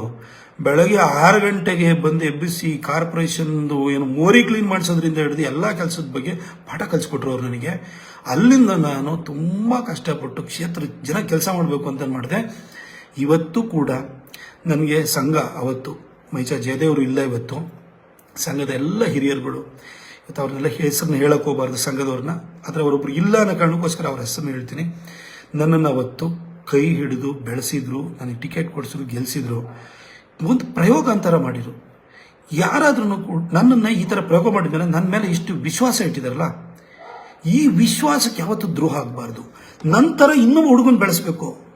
ಅವ್ರ ಅಪ್ಪ ಅಮ್ಮ, ಅವ್ರ ಮನೇಲಿ ಎಷ್ಟು ಆಸ್ತಿ ಇದೆ, ಅವನು ಯಾವ ಹಿನ್ನೆಲೆಯಿಂದ ಬಂದಿದ್ದಾನೆ, ಅವನ ಜಾತಿ ಯಾವುದು, ಇದು ಯಾವುದು ಕೇಳದಲ್ಲೇ ಒಬ್ಬ ಯಂಗ್ಸ್ಟರ್ನ, ಇನ್ನೊಬ್ಬನ ಯಂಗ್ಸ್ಟರ್ನ ಬೆಳೆಸಬೇಕು ಅಂತಂದರೆ ನನಗೆ ಕೊಟ್ಟಿರೋ ಅವಕಾಶವನ್ನು ನಾನು ಸದುಪಯೋಗ ಪಡಿಸ್ಕೊಂಡು ಒಬ್ಬ ಯಾವ ಹಿನ್ನೆಲೆ ಇಲ್ಲದಿದ್ದಂತಹ ಒಬ್ಬ ಸಾಮಾನ್ಯ ವ್ಯಕ್ತಿಯಾಗಿರುವಂತಹ ಪ್ರತಾಪ್ ಸಿಂಹನಿಗೆ ಟಿಕೆಟ್ ಕೊಟ್ಟು ಅವನು ಇಷ್ಟು ಕೆಲಸ ಮಾಡ್ದ. ಅದೇ ಥರನೇ ಒಬ್ಬ ಬಡ ತಾಯಿಯ ಮಗನಿಗೆ ಟಿಕೆಟ್ ಕೊಟ್ಟರೆ, ಬಡ ತಾಯಿಯ ಮಗಳಿಗೆ ಟಿಕೆಟ್ ಕೊಟ್ಟರೆ ಅವರು ಕೂಡ ಕಷ್ಟಪಟ್ಟು ಕೆಲಸವನ್ನು ಮಾಡ್ತಾರೆ, ವಿಶ್ವಾಸ ಉಳಿಸ್ಕೊಳ್ತಾರೆ ಅನ್ನೋ ಒಂದು ನಂಬಿಕೆ ಜನಕ್ಕೆ ಬರಬೇಕು ಅಂತ ಹುಚ್ಚೆದ್ದು ಕೆಲಸ ಮಾಡಿದ್ದೀನಿ. ಮನೆ ಕಸ ತೆಗೆಸೋದ್ರಿಂದಲೂ ಮಾಡಿದ್ದೀನಿ. ಸ್ವಚ್ಛ ಭಾರತ್ ಮಿಷನ್ ಒಳಗಡೆ ಊರಲ್ಲಿ ಸ್ಮಶಾನ ಮಾಡಿಸೋದ್ರಿಂದ, ಕಸ ವಿಲೇವಾರಿ ವಾಹನಗಳು ಕೊಡಿಸೋದ್ರಿಂದ, ನನ್ನ ಇದರಲ್ಲಿ ಅಷ್ಟು ಪಂಚಾಯತ್ಗಳಿಗೆ ಪಂಚಾಯತ್ ಸೇವಾ ಕೇಂದ್ರಗಳನ್ನ ಮಾಡಿಸೋದ್ರಿಂದ, ಮೊದಲು ರಾಜೀವ್ ಗಾಂಧಿ ಸೇವಾ ಕೇಂದ್ರ ಅಂತಿತ್ತು, ಚೇಂಜ್ ಮಾಡಿಸಿದೆ. ಏನು ರಾಜೀವ್ ಗಾಂಧಿ ಸೇವಾ ಕೇಂದ್ರ ಹಾಕಿಡ್ಬೇಕು, ಅದು ಭಾರತ್ ನಿರ್ಮಾಣ ಪಂಚಾಯತ್ ಸೇವಾ ಕೇಂದ್ರ ಅಂತ ಮಾಡಿಸಿದ್ರು. ನಾನು ಗಿರಿರಾಜ್ ಸಿಂಗ್ ಅವ್ರ ಹತ್ರ ಗಲಾಟೆ ಮಾಡಿದೆ. ನಮ್ಮ ಸರ್ಕಾರ ದುಡ್ಡು ಕೊಡ್ತಾ ಇರೋದು, ನಮ್ಮ ಮೋದಿಜಿ ಅವರು ಅದನ್ನ 12,25,000 ಇದ್ದಿದ್ದನ್ನ ದುಡ್ಡನ್ನು ತಗೊಂಡು ಹೋಗ್ಬಿಟ್ಟು 18,80,000 ತಗೊಂಡ್ಬಂದ್ರು. ಆ ನಂತರ 28,80,000 ತಂದ್ರು. ಈ 38 ಲಕ್ಷ ಪಂಚಾಯತಿ ಸೇವಾ ಕೇಂದ್ರ ಕೊಡ್ತಾರೆ. 15th and 14th finance commission direct funding ಕೊಡ್ತಾ ಇರೋದು, ಎಕ್ಸ್ಟ್ರಾ ಅಲೋಕೇಶನ್ ನಾವು ಮಾಡ್ತಿರೋದು. ನಮ್ಮ ಮೋದಿಜಿ ಕೊಡ್ತಾ ಇರೋ ದುಡ್ಡಲ್ಲಿ ನೀವು ಯಾಕೆ ಅವ್ರ ಹೆಸರು ಇಡಬೇಕು ಅಂತ ಹೇಳ್ಬಿಟ್ಟು ಅದನ್ನು ಚೇಂಜ್ ಮಾಡಿಸಿದ್ರು. ನಾನು ಹೊಡೆದಾಟ ಮಾಡಿದ್ದೀನಿ, ನನಗೆ ಕೂತ್ಕೊಂಡು ಇಲ್ಲ ಅಂತಲ್ಲ. ಹಾಗೆ ಇವೆಲ್ಲ ಕೆಲಸವನ್ನು ಮಾಡಿದೆ. ಬೆಂಗಳೂರು ಮೈಸೂರು ಹೈವೇ, ನಾನು ನನ್ನದೇ ಆದಂಥ ಒಂದು ಮನೆ ಕಟ್ಟಿಸ್ಬೇಕಾದ್ರೆ, ನೀವು ನಿಮ್ಮದೇ ಆದಂಥ ಮನೆ ಕಟ್ಟಿಸ್ಬೇಕಾದ್ರೆ ಎಲ್ಲಿ ವಾಸ್ತು ಪ್ರಕಾರ ದೇವ್ರ ಕೋಣೆ ಎಲ್ಲಿರಬೇಕು, ಇದೆಲ್ಲಿರಬೇಕು, ಆ ಥರ ನೋಡಿದ್ರೆ ಫ್ಲೋರಿಂಗ್ ಏನಾಗಬೇಕು, ಕಟನ್ ಮ್ಯಾಚಿಂಗ್ ಆಗಿ ಯಾವ ಥರ ತಗೊಳ್ಬೇಕು, ನಿಮಗೆ ಇದು ಏನು ನಿಮಗೆ ವಾರ್ಡ್ರೋಬ್ ಯಾವ ಥರ ಇರಬೇಕು, ಅದರೊಳಗಡೆ ಯಾವ ರೀತಿ ನಿಮಗೆ ಫಾರ್ಮಿಕನ್ ಯಾವ್ದು ಹಾಕಬೇಕು, ಎಲ್ಲ ಯೋಚನೆ ಮಾಡ್ತಿರಲ್ಲ. ಅದೇ ಥರನೇ ಬೆಂಗಳೂರು ಮೈಸೂರು ಹೈವೇನು ಕೂಡ ಇಲ್ಲಿ ಮೋದಿಯವರ ಹತ್ರ 2018 ಫೆಬ್ರವರಿ 19 ಬಂದು ಘೋಷಣೆ ಮಾಡಿಸಿ, ಮರುದಿನನೇ cabinet committee on economic affairs chaired by the honourable prime minister first 6,400 crore approval ಕೊಟ್ಟರು. 24ನೇ ತಾರೀಕು ಭೂಮಿ ಪೂಜೆ ಮಾಡಿದ್ದು, ಮಾರ್ಚ್ 20 ಭೂಮಿ ಪೂಜೆ ಮಾಡಿದ್ದು. ಮಾಡಿ ಆದ ನಂತರ ಅದನ್ನು ರೆಕಾರ್ಡ್ 4 years ಅಲ್ಲಿ ಕಂಪ್ಲೀಟ್ ಮಾಡಿಸಿ. ಇವತ್ತು ಕರ್ನಾಟಕದಲ್ಲಿ ಯಾವ ರೋಡನ್ನ ನಿಗದಿತ ಕಾಲಮಿತಿ ಒಳಗಡೆ ಕಂಪ್ಲೀಟ್ ಮಾಡಿದರೆ ಹೇಳಿಸಿ, ಇದನ್ನು ಮಾಡಿಸಿದೆ. ಒಂದೊಂದು ಹೋಗಿ ನೀರು ನಿಲ್ತು, ಸರ್ವಿಸ್ ರೋಡನ್ನ ಫಸ್ಟ್ ಮಾಡಿಕೊಂಡು ಮೇನ್ ಕ್ಯಾರೇಜ್ ಏನು ಮಾಡ್ಬೇಕಾದ್ರೆ ಸರ್ವಿಸ್ ರೋಡಿಗೆ ಟ್ರಾಫಿಕ್ ಜಾಮ್ ಇದು ಡೈವರ್ಟ್ ಮಾಡಿರ್ತಿದ್ದು, ಕಾಂಪ್ಯಾಕ್ಷನ್ ಆಗಬೇಕಾದ್ರೆ ವಾಯ್ಡ್ ಕ್ರಿಯೇಟ್ ಆಗುತ್ತೆ.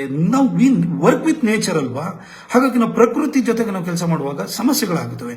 ಅದನ್ನೆಲ್ಲ ಮಾಡಿಸಿದೆ. ಮಾಡಿಸಿ. ಬಿರುಕ್ಬಿಟ್ಟಿದೆ ಅಂತಂದ್ರು, ನೀರು ತುಂಬಿದೆ ಅಂದರು, ಎಲ್ಲದನ್ನು ಕೇಳ್ಕೊಂಡೆ. ಏನೇನೋ ಮಾತಾಡಿದ್ರು. ನಾನು ಹೇಳಿದೆ ಅವೈಜ್ಞಾನಿಕವಾಗಿದೆ ಅಂದರೆ ದಿಲೀಪ್ ಬಿಳ್ಕಾನ್ ಅವ್ರ ಹತ್ರ ಕುತ್ತಿಗೆ ಇಟ್ಕೊಂಬಂದು ನಾನು ಕೆಲಸ ಮಾಡಿಸ್ತೀನಿ ಅಂತ ಹೇಳಿದ್ರೆ, ಯಾಕಂದರೆ ನಾನು ಕಮಿಷನ್ ತಗೊಳ್ಳಲ್ಲ. ನಾನು ಮಾಡಿದೆ. ನಾನು ಎಲ್ಲ ರಾಜಕಾರಣಿಗಳ ಥರ ನಾನು ಬೇರೆ ಬೇರೆ ಇದಕ್ಕೆ ಹೋಗಲಿಲ್ಲ. ನನಗೆ ನನ್ನಂಥವನ್ನ ಮೈಸೂರು ಜನ, ಕೊಡಗಿನ ಜನ, ಅದ್ರ ವಿಶೇಷವಾಗಿ ಕೊಡಗಿನ ಜನ ತುಂಬ ಪ್ರೀತಿ ಮಾಡಿದ್ದೀರಿ. ನಿಮ್ಮ ನಿರೀಕ್ಷೆ ಅಷ್ಟು ನನ್ನ ಕೆಲಸ ಅಲ್ಲಿ ಮಾಡಿಲ್ದಲೇ ಇರ್ಬೋದು. ಮೈಸೂರಲ್ಲಿ ನಿರೀಕ್ಷೆ ಮೀರಿ ಕೆಲಸನ ಮಾಡಿದ್ದೀನಿ. ಈ ಟರ್ಮಲ್ಲಿ, ಈ 3ನೇ ಟರ್ಮಲ್ಲಿ ನಿಮ್ಮ ಸೇವೆಯನ್ನು ಮಾಡ್ತೀನಿ. ನಿಮ್ಮ ನಿರೀಕ್ಷೆ ಮೀರಿ ನಿಮ್ಮ ಕೆಲಸನ ಮಾಡ್ತೀನಿ. ಆ ದೇವರು, ಆ ತಾಯಿ ಚಾಮುಂಡಿ, ಕಾವೇರಿ ತಾಯಿ ಅವಕಾಶ ಕೊಟ್ಟು ನಿಮ್ಮೆಲ್ಲರ ಪ್ರೀತಿ ವಿಶ್ವಾಸ ಇದ್ದರೆ ಖಂಡಿತ ಕೊಡಗಿನ ಋಣ ತೀರಿಸ್ತೀನಿ. ಈ ಒಂದು ಟರ್ಮಲ್ಲಿ ಮೈಸೂರಿನ ಋಣನ ಸಾಕಷ್ಟು ತೀರಿಸಿದ್ದೀನಿ. ಇನ್ನು ಏನೇ ನಾನು ಕಲ್ಪನೆ ಇಟ್ಕೊಂಡಿದ್ದೇನೆ ಅದನ್ನು ಕೂಡ ಕೊಡ್ತೀನಿ. ನಾನು ಇಲ್ಲಿಗೆ ವಿಚಾರಕ್ಕೆ ಬರೋದಾದರೆ, ಇವೆಲ್ಲ ಕೆಲಸಗಳು ಮಾಡಿದೆ. ಟೊಬ್ಯಾಕೋ ಗ್ರೋವರ್ಸು ಕಮಿಷನ್ ತೆಗೆಸ್ತೆ, ಇದು ಪೆನಾಲ್ಟಿ ತೆಗೆಸ್ತೆ. ಅವರಿಗೆ ಈ ಸರಿ 288 ರೂಪಾಯಿ ಟಾಪ್ ಪ್ರೈಸ್ ಸಿಕ್ಕಿದೆ. ನಿಮಗೆ ಆಲ್ಮೋಸ್ಟ್ 280 ರೂಪೀಸ್ ಆವರೇಜ್ ಪ್ರೈಸ್ ಸಿಕ್ತು. ಕಳೆದ ಸರಿ 118 ರೂಪಾಯಿ ಇತ್ತು. ಈ ಸರಿ 280 ಮೇಲೆ ಆವರೇಜ್ ಪ್ರೈಸ್ ಸಿಕ್ಕಿದೆ. ಇಷ್ಟೆಲ್ಲ ಕೆಲಸ ಮಾಡಿದ್ವಿ. ಪ್ರತಿಯೊಂದು ಪಿರಿಯಾಪಟ್ಟಣ, ಹುಣಸೂರು, ಪಿರಿಯಾಪಟ್ಟಣಕ್ಕೆ 303 ಹ್ಯಾಬಿಟಾಟ್ಗಳಿಗೆ, ಏನು ಜನವಸತಿ ಕೇಂದ್ರಗಳಿಗೆ ಏಕಕಾಲಕ್ಕೆ ಕಾವೇರಿ ನದಿಯಿಂದ ಅಡ್ಡದ ಮುಖಾಂತರವಾಗಿ ನೀರನ್ನು ತಂದು ಕೊಡುವಂಥ 239 ಕೋಟಿ ರೂಪಾಯಿನಲ್ಲಿ ನಾನು ಆ ಯೋಜನೆ ತಮ್ಮ ಜಲ್ ಜೀವನ್ ಮಿಷನ್. ಬಸವರಾಜ ಬೊಮ್ಮಾಯಿ ಸಾಹೇಬರು ನನಗೊಂದಿನ ಬೈದಿದ್ದನ್ನ, ನಿಮ್ಮ ಬೈದ್ರು ಅಂತೇಳಿ ತರಡೆ ತೆಗೆದ್ರು, ನೀನು ಅತಿ ಬುದ್ಧಿವಂತ ಅಂದ್ರು ಅಂತಲ್ಲ. ನಾನು ಯಾರ್ದು ಟ್ರಾನ್ಸ್ಫರಿಗೆ ಯಾವತ್ತೂ ಕೂಡ ಚೀಟಿ ಇಟ್ಕೊಂಡು ಹೋಗೋನಲ್ಲ. ಯಾವ ಪಾಲಿಟಿಷಿಯನ್ ಏನೇ ಮಾಡ್ಬೋದು. ನಾನು ಹೋಗಿ ನಂಗೆ ಕ್ಷೇತ್ರ ಜನರ ಪರವಾಗಿ ನಾನು ಬಯಸ್ಕೊತೀನಿ. ಕಾಲಿಡ್ಕೊಳ್ತೀನಿ. ಏನು ಬೇಕಾದ್ರೂ ನಾನು ಹೋಗ್ಬಿಟ್ಟು ನಾನು ದೈನೇಶಿದಾಗಿ ಕೆಲಸ ಮಾಡ್ತೀನಿ. ನನಗೂ ನಿಮಗೂ ವ್ಯತ್ಯಾಸ ಏನು ಗೊತ್ತಾ? ಸರ್ ಈ ಕೆಲಸ ಮಾಡ್ಕೊಡಿ ಅಂತೀರಿ. ನಾನು ಮಂತ್ರಿಗಳ ಹತ್ರ ಸರ್ ಈ ಕೆಲಸ ಮಾಡ್ಕೊಡಿ. ನೀವು ನಿಮ್ಮ ಮಧ್ಯದಲ್ಲಿ ಬೇಡುವ ಹಂತ ಬೇರೆ ಬೇರೆ ಇದೆ ಅಷ್ಟೇ. ನೀವು ನನ್ನನ್ನು ಕೈ ಮುಗಿತೀರಿ, ನಾನು ಅವ್ರ ಕೈ ಮುಗಿತೀನಿ, ಅವ್ರ ಕಾಲು ಹಿಡಿತೀನಿ. ಟೊಬ್ಯಾಕೋ ಗ್ರೋವರ್ಸಿಗೂ ಕೂಡ ಅಡಿಷನಲ್ ಸೆಕ್ರೆಟರಿ ರಾಜೇಶ್ ಅಗರ್ವಾಲ್ಗೆ ಹೋಗಿ ಹೇಳಿದೆ, ಸರ್ ನಾನು ನಿಮಗೆ I will hold your feet ಅಂತಂದೆ. ಇದನ್ನು ಕಾಮರ್ಸ್ ಮಿನಿಸ್ಟರ್ ಪ್ರತಿ ಸರಿ ವರ್ಲ್ಡ್ ಹೆಲ್ತ್ ಆರ್ಗನೈಸೇಷನ್ ಅವರು ಏನೇನೋ ಹೇಳ್ತಾರೆ ಅಂತ ಹೇಳಿ ನನಗೆ ಯಾವಾಗಲೂ ಫೈಲನ್ನು ವಾಪಸ್ ಹಾಕ್ತೀರಿ. ನಮ್ಮ ಅನ್ರಿಜಿಸ್ಟರ್ಡ್ ಗ್ರೋವರ್ಸಿಗೆ, ಅನಧಿಕೃತ ತಮ್ಮ ಹೊಗೆಸೊಪ್ಪು ಬೆಳೆಗಾರರಿಗೆ ಲೈಸೆನ್ಸ್ ಕೊಡಿ ಅಂತ ಅವರನ್ನು ಕೂಡ ಕೇಳ್ಕೊಂಡಿದ್ದು ಮಾಡಿದೆ.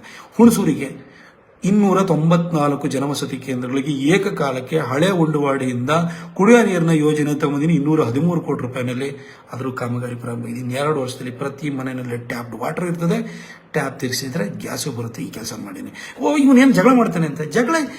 ಗ್ಯಾಸ್ ಪೈಪ್ ಲೈನ್ ಹಾಕಿರೋ ನನಗೇನ್ರಿ ಇಲ್ಲಪ್ಪ.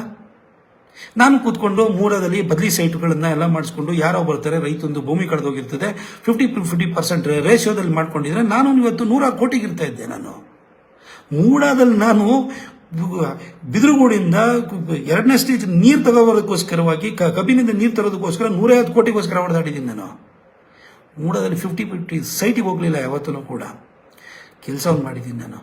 ಹಾಗೆ ಇವೆಲ್ಲ ವ್ಯವಹಾರ ಬಿಟ್ಟು ಜನರ ಜೊತೆಗೆ ಜನರಿಗೋಸ್ಕರ ಕೆಲಸವನ್ನು ಮಾಡಿದೆ. ಮೈಸೂರಿಗೆ ರಿಂಗ್ ರೋಡನ್ನ ಆಸ್ಫಾಲ್ಟಿಂಗ್ ಮಾಡಿಸ್ತೇನೆ, ನ್ಯಾಷನಲ್ ಹೈವೇ ಮಾಡಿಕೊಂಡೆ, ಕರೆಂಟ್ ಹಾಕಿಸಿದೆ. ಇವತ್ತು ರಿಂಗ್ ರೋಡಲ್ಲಿ ನೀವು ರಾತ್ರಿ 9 ಗಂಟೆಗೆ ಹೋಗಿ ವಾಕ್ ಮಾಡೋರು ಜನ ಇರ್ತಾರೆ. ಮೊದಲೇನು ಮೋರಿ ಹತ್ರ ಹೋಗ್ಬಿಟ್ಟು ಬಾಟ್ಲು ಬಿಚ್ಕೊಂಡು ಕೂತಿರೋರು ಇದ್ರು, ಚೈನ್ ಸ್ನ್ಯಾಚ್ ಮಾಡೋಕೆ ಬರೋರು. ಇವತ್ತು LED ಲೈಟ್ ಹಾಕಿರೋದ್ರಿಂದ ಎಷ್ಟು ಚಂದವಾಗಿದೆ ನೋಡಿ. ವಾಕ್ ಮಾಡ್ತಾರೆ, ಧೈರ್ಯದಿಂದ ಹೋಗ್ತಾರೆ. ಅದ್ರ ಮೀಡಿಯಾನಲ್ಲಿರೋ ಗಿಡ ಹಾಕ್ಸಿರೋದು ನಾನು, ಸೈಡಲ್ಲಿ ಸರ್ವಿಸ್ ರೋಡಲ್ಲಿರೋ ಗಿಡ ಹಾಕ್ಸಿರೋದು ನಾನು. ಯಾಕಂದ್ರೆ ಮಲೆನಾಡಿಂದ ಬಂದಿರೋ ನಾನು. ಮರಗಿಡಗಳ ಬಗ್ಗೆ ನನಗೂ ಪ್ರೀತಿ ಇದೆ. ಚಾಮುಂಡಿ ಬೆಟ್ಟದ ಅಭಿವೃದ್ಧಿ ತಂದೆ. ಹಾಗೆ ಎಕ್ಸಿಬಿಷನ್ ಗ್ರೌಂಡ್ ಅಭಿವೃದ್ಧಿಗೋಸ್ಕರ 80 ಕೋಟಿನ ತಗೊಂಡ್ಬಂದೆ. ಇನ್ಲ್ಯಾಂಡ್ ಕಂಟೈನರ್ ಡಿಪೋ ನಾಳೆ ಬೆಳಗ್ಗೆ ಇನಾಗ್ರೇಟ್ ಮಾಡ್ತಾ ಇದ್ದೀನಿ. ಅದು ಮೋದಿಜಿಯವರು ವಿಡಿಯೋ ಕಾನ್ಫರೆನ್ಸ್ ಮುಖಾಂತರ ಅಲ್ಲಿಂದ ಇನಾಗ್ರೇಟ್ ಮಾಡ್ತಾರೆ. ರಾಜ್ಯದ 2ನೇ ಇನ್ಲ್ಯಾಂಡ್ ಕಂಟೈನರ್ ಡಿಪೋ, ಒಂದು ವೈಟ್ ಫೀಲ್ಡ್ ಅಲ್ಲಿ ಇದೆ, ಅದನ್ನು ಮೈಸೂರಿಗೆ 2ನೇ ತಗೊಂಡ್ಬಂದಿದ್ದೀನಿ. ಮಲ್ಟಿ ಮೋಡಲ್ ಲಾಜಿಸ್ಟಿಕ್ ಪಾರ್ಕ್ ಅಥವಾ container corporation of India goods terminal, railway goods terminal ಅಂತ. ಯಾಕಂದ್ರೆ ಇಂಡಸ್ಟ್ರಿ ಡೆವಲಪ್ಮೆಂಟ್ಗೆ ಇಂಪಾರ್ಟೆಂಟು, ಅದನ್ನು ತಗೊಂಡ್ಬಂದಿದ್ದೀನಿ. ಹಾಗೆ ಕೊಡಗಿನಲ್ಲೂ ಕೂಡ ನಿಮಗೆ ಕ್ರಿಟಿಕಲ್ ಕೇರ್ ಸೆಂಟರ್ ಮಾಡಲಿಕ್ಕೆ 29 ಕೋಟಿನ ತಗೊಂಡ್ಬಂದೆ. ಅದಕ್ಕೆ 100 ಕೋಟಿ ರೂಪಾಯಿನ ಡಾಕ್ಟರ್ ಅಶ್ವಥ್ ನಾರಾಯಣ ಅವರು ಮೆಡಿಕಲ್ ಎಜುಕೇಷನ್ ಮಿನಿಸ್ಟರ್ ಆಗಿದ್ದಾಗ ಅದನ್ನ ನ್ಯೂ ಮೆಡಿಕಲ್ ಕೌನ್ಸಿಲ್ ಬಿಲ್ ಪ್ರಕಾರವಾಗಿ ಅದನ್ನ 750 ಬೆಡೆಡ್ ಮಾಡಬೇಕು. ಅದಕ್ಕೋಸ್ಕರ ಅದ್ರ ಬಿಲ್ಡಿಂಗ್ ವಿಸ್ತರಣೆ ಮಾಡಲಿಕ್ಕೆ ಅದಕ್ಕೂ 100 ಕೋಟಿ ತಗೊಂಡ್ಬಂದಿದ್ದು. ಅಲ್ಲೂ ಕೂಡ ಜಲ್ ಜೀವನ್ ಮಿಷನ್ ಅಲ್ಲಿ 150 ಕೋಟಿ. ಹಾಗೆ ಅಮೃತ್ ಯೋಜನೆಯಲ್ಲಿ ಕುಶಾಲನಗರ, ಸೋಮವಾರಪೇಟೆ, ಮಡಿಕೇರಿ ಮತ್ತು ವಿರಾಜಪೇಟೆ ಇದ್ರದ್ದು ಕುಡಿಯೋ ನೀರು ಕೊಡೋದಕ್ಕೋಸ್ಕರ 146 ಕೋಟಿ ತಗೊಂಡಿದ್ವಿ. ಎಲ್ಲ ನಮ್ಮ MLAಗಳು ಕೂಡ ಕೈ ಜೋಡಿಸಿ ಕೆಲಸ ಮಾಡಿದ್ದಾರೆ. ಮೈಸೂರಿನಲ್ಲಿ 4 ಪಟ್ಟಣ ಪಂಚಾಯತಿ, 1 ನಗರಸಭೆಯ ಕುಡಿಯೋ ನೀರನ್ನು ಕೊಡೋದಕ್ಕೋಸ್ಕರವಾಗಿ 361 ಕೋಟಿ ರೂಪಾಯಿ ತಗೊಂಡಿದ್ದೀನಿ. ಎಲ್ಲ ಕೆಲಸ ಕಾಮಗಾರಿಗಳು ನಡೀತಾ ಇದೆ. ಹಳೆ ಗುಂಡುವಾಡಿ GT ದೇವೇಗೌಡರ ಕನಸಿನ ಕೂಸು, ಅದಕ್ಕೆ ಇನ್ನೂ 250 ಕೋಟಿ ಎಷ್ಟನ್ನ ಕೊಡಿಸ್ಬಿಟ್ಟು ಅದಕ್ಕೂ ಕೂಡ ಅದರಿಂದಲೂ ಕುಡಿಯೋ ನೀರನ್ನ ತಗೊಂಡ್ಬರ್ತಾ ಇದ್ದೀನಿ. ಎಲ್ಲ ಕೆಲಸ ಮಾಡಿರೋ ಜೊತೆಗೆ ಮೈಸೂರಿಗೆ ಮೆಟ್ರೋ ತರ್ತೀನಿ. ನಾನು ಪ್ರಾಮಿಸ್ ಮಾಡಿದ್ದೀನಿ ಮೆಟ್ರೋ ತರ್ತೀನಿ. ನೀವು ಯಾರು ನನ್ನ ಕ್ರಿಕೆಟ್ ಸ್ಟೇಡಿಯಂ ಮಾಡು ಅಂತ ಹೇಳಿಲ್ಲ. ಉಯ್ಲಾಳು ಹತ್ರ ಅದಕ್ಕೂ ಜಾಗ ಕೊಡಿಸಿ ಅದನ್ನೂ ಕೂಡ ಮಾಡಿಸ್ತೀನಿ. 26 ಎಕರೆ ಜಾಗ ಕೊಡಿಸಿದ್ವಿ. ಬ್ರಿಜೇಶ್ ಪಟೇಲ್ ಅವ್ರ ಹತ್ರ ಹೋಗಿ ಮಾತಾಡಿ ಅದಕ್ಕೆ ಅವರು ದುಡ್ಡನ್ನು ಇನ್ವೆಸ್ಟ್ಮೆಂಟ್ ಮಾಡಲಿಕ್ಕೂ ಮುಂದೆ ಬಂದಿದ್ದಾರೆ. ಎಲ್ಲ ಕೆಲಸನೂ ಮಾಡಿದ್ದೀನಿ. ನಾನು ನಿಮಗೆ ಅದ್ರ ಜೊತೆಗೆ ಗ್ರೇಟರ್ ಮೈಸೂರು ಕನ್ಸ್ಕೊಂಡಿನಿ. Outer peripheral ring road. ನೀವೆಲ್ಲ ಟಿ ವಿಯಲ್ಲಿ ಎಲ್ಲ ಪ್ರತಾಪ್ ಸಿಂಹ ಟಿಕೆಟ್ ಸಿಗುತ್ತೋ ಇಲ್ವಾ ನೋಡಿ, ಅದು ತಾಯಿ ನಿರ್ಧಾರ ಮಾಡ್ತಾಳೆ. ಇಲ್ಲಿವರೆಗೂ ಅವಕಾಶ ಕೊಟ್ಟಾಳೆ. ನಾನು I should be grateful to goddess Chamundeshwari and Kaveri Mata, Igguthappa, ಹಾಗೆ ದ ಪೀಪಲ್ ಆಫ್ ಮೈಸೂರು ಮತ್ತು ಕೊಡಗು. ನೀವು ಇಷ್ಟು ಕೊಟ್ಟಿದ್ದೀರಿ. 10 ವರ್ಷ ಕೆಲಸ ಮಾಡೋ ಅವಕಾಶನ ನೀವು ಕೊಟ್ಟಿದ್ದೀರಿ. ನೀವು 30 ವರ್ಷದಲ್ಲಿ ಯಾರನ್ನ ರಿಪೀಟ್ ಮಾಡಿಲ್ಲ, ನನ್ನನ್ನು ರಿಪೀಟ್ ಮಾಡಿರಿ. ಇದಕ್ಕಿಂತ ನನಗೇನು ಮಾಡಲ್ಲ. ನಾನು ನಿಮ್ಮ ಮನೆ ಸುತ್ತೀನಿ. ನಾನು ಲೀಡ್ರ್ ಮನೆಗೆ, ನಾನು ಪೊಲಿಟಿಕಲ್ ಸರ್ವೈವಲಿಗೋಸ್ಕರ ಯಾರ್ದೋ ಮನೆ ನಾನು ಸುತ್ತಲ್ಲ. ಇಷ್ಟು ನಾನು ಕೆಲಸವನ್ನು ಮಾಡಿದ್ದೀನಿ. ಜೊತೆಗೆ ಈ ಒಂದು ಗ್ರೇಟರ್ ಮೈಸೂರು ಕನಸು ಜೊತೆಗೆ ಔಟರ್ ಪೆರಿಫೆರಲ್ ರಿಂಗ್ ರೋಡಿಗೂ ಕೂಡ ನಿನ್ನೆ ನಿತಿನ್ ಗಡ್ಕರಿ ಅವ್ರ ಹತ್ರ ಕೇಳಿದ್ದೀನಿ. ಕೊಡ್ತೀವಿ, ಕನ್ಸ್ಟ್ರಕ್ಷನ್ ಕಾಸ್ಟು 5,000 ಅಲ್ಲ 6,000 ಕೋಟಿ ಕೊಡ್ತೀವಿ ಅಂತ ಹೇಳಿದ್ರೆ ಡಾಕ್ಟರ್ ಮಹಾದೇವಪ್ಪನವರಿದ್ದರು. ನನಗೆ ಖುಷಿ ಯಾಕಾಗುತ್ತೆ ಅಂತಂದರೆ, ನಮಗೆ ಸೈದ್ಧಾಂತಿಕವಾಗಿ ನಮ್ಮ ಭಿನ್ನಾಭಿಪ್ರಾಯ ಇರ್ಬೋದು. ಡಾಕ್ಟರ್ ಮಹಾದೇವಪ್ಪನವರು ನಿನ್ನೆ ಸ್ಟೇಜಲ್ಲಿ ನನಗೆ ಆ ಥರ ನಮ್ಮ ಕಾರ್ಯಕರ್ತರು ನನ್ನ ಜೊತೆ ಯಾವ ಥರ ಸುಮ್ಮನೆ ಮೀಡಿಯಾದಲ್ಲಿ ಪ್ರತಾಪ್ ಸಿಂಹ ಅವ್ರನ್ನ ಬೆಳೆಸಲ್ಲ, ಇವ್ರು ಬೆಳೆಸಲ್ಲ, ಅಲ್ಲರಿ ನಾನು ಬೆಳೆಸಲ್ಲ, ಇವರೆಲ್ಲ ಸೋತ್ಕೊಂಡು ಕೂತಾರಲ್ಲ, ಅವ್ರವ್ರ ಕಾರಣಕ್ಕೋಸ್ಕರ ಅವ್ರು ಸೋತ್ಕೊಂಡು ಕೂತಿರೋದೇ ಹೊರತು ಪ್ರತಾಪ್ ಸಿಂಹ ಯಾರನ್ನಾರು ಉಂಟಲ್ಲ ನೀವು ಸೋತ್ಕೊಳ್ಳೋಂಥ ಕೆಲಸ ಮಾಡಿದ್ದು ನಾನು ಹೇಳಿದ್ನ. ಇವಾಗ ನಾಳೆ ಬೆಳಗ್ಗೆ ನನಗೆ ಟಿಕೆಟ್ ಕೊಟ್ಟು ನಾನು 2 ರಿಂದ 3 ಲಕ್ಷ ಮಾರ್ಜಿನಲ್ಲಿ ಗೆಲ್ತೀನಿ ಅಂತ ನಾನು ಹೇಳ್ತೀನಿ. ನನ್ನ ಕೆಲಸದಿಂದ ಗೆಲ್ತೀನಿ ಅಂತ ಹೇಳ್ತೀನಿ. ನೀವು ಯಾರಾದ್ರು ಸೋತಿದ್ರೆ ನಿಮ್ಮ ಉದಾಸೀನ ಇರ್ಬೋದು, ಅಥವಾ ನಿಮ್ಮ ಕೆಲವು ನಡತೆಗಳಿಂದ ನೀವು ಸೋತಿರ್ಬೋದು ಅಷ್ಟೇ. ಅದಕ್ಕೆ ನಾನು ಕಾರಣ ಆಗಿರಲ್ಲ. ನಾನು ಬರ್ಬೇಕಾದ್ರೆ ಮೈಸೂರು ಸಿಟಿ ಕಾರ್ಪೊರೇಷನಲ್ಲಿ 13 ಸೀಟ್ ಇತ್ತು ಬಿಜೆಪಿದು, ಇವತ್ತು 23 ಸೀಟ್ ಇದೆ. ಹಾಗಾದ್ರೆ ಕ್ರೆಡಿಟ್ ನನಗೆ ಕೊಡಿ. ಇದೆಲ್ಲ ಸುಮ್ಮನೆ ಬಂದ್ಬಿಟ್ಟು ಕಾರ್ಯಕರ್ತರ ಮೊನ್ನೆ ನಮ್ಮಲ್ಲಿ ಇದಾಯಿತು, ಏನು ಅಭಿಪ್ರಾಯ ಸಂಗ್ರಹಣೆಗೆ ಈಶ್ವರಪ್ಪನವ್ರು ಬಂದಿದ್ರು. ಕಾರ್ಯಕರ್ತರು ಯಾರ ಪರ ನಿಂತಿದ್ದಾರೆ? ನೆನ್ನೆ ನಿತಿನ್ ಗಡ್ಕರಿ ಅವರು ಬಂದಾಗ ಕಾರ್ಯಕರ್ತರು ಯಾರಿಗೆ ಜೈಕಾರಕ್ಕೆ ಹೋಗಿದ್ರು? ಇವತ್ತು ಸೋಷಿಯಲ್ ಮೀಡಿಯಾದಲ್ಲಿ ಇಷ್ಟೆಲ್ಲ ಕ್ಯಾಂಪೇನ್ ನಡೀತಾ ಇದೆಯಲ್ಲ, ಯಾಕೆ ಮಾಡ್ತಾ ಇದ್ದಾರೆ? ಯಾವ ಕ್ಷೇತ್ರದಲ್ಲಿ ಈ ವ್ಯಕ್ತಿ ಇವನಿಗೆ ಟಿಕೆಟ್ ಕೊಡಬೇಕು ಅಂತ ಹೇಳ್ಬಿಟ್ಟು ರಾಜ್ಯದ 28 ಕ್ಷೇತ್ರಗಳಲ್ಲಿ ಎಲ್ಲೆಲ್ಲಿ ಜನ ಅವ್ರವ್ರ MP ಪರವಾಗಿ ನಿಂತಿದ್ದಾರೆ ನೀವು ಹೇಳಿ ನೋಡೋಣ. ನನ್ನ ಕ್ಷೇತ್ರದ ಆಚೆಗೂ ಕೂಡ ರಾಜ್ಯಾದ್ಯಂತ ನನಗೆ ಟಿಕೆಟ್ ಕೊಡಬೇಕು, ಅವನಿಗೆ ಅವಕಾಶ ಮಾಡಿಕೊಡ್ಬೇಕು, ಒಳ್ಳೆ ಕೆಲಸ ಮಾಡಿದ್ದೇನೆ ಅಂತ ರಾಜ್ಯಾದ್ಯಂತ ನನ್ನ ಬಗ್ಗೆ ಒಂದು ಪ್ರೀತಿ ವಿಶ್ವಾಸನ ತೋರ್ತಿದ್ದಲ್ಲ. ಈ ಪ್ರೀತಿ ವಿಶ್ವಾಸದ ಮುಂದೆ ಯಾವ ಸ್ಥಾನಮಾನವಲ್ಲ. ನಿಮ್ಮ ಹೃದಯದಲ್ಲಿ ಸೀಟ್ ಕೊಟ್ಟಿದ್ದೀರಲ್ಲ, ನಂಗೆ ಸಾಕು. ಅದು ನನಗೆ ನಾಳೆ ಬೆಳಗ್ಗೆ ಪಾರ್ಟಿಯಿಂದ ಸೀಟ್ ಕೊಡ್ತಾರೆ ಅಂತ ನನಗೆ ವಿಶ್ವಾಸ ಇದೆ. ಏನೇ ಆಗಲಿ ನೀವು ನನಗೆ ನಿಮ್ಮ ಹೃದಯದಲ್ಲಿ ಜಾಗ ಕೊಟ್ಟಿದ್ದೀರಲ್ವಾ, ಇದು ಸಾಕು.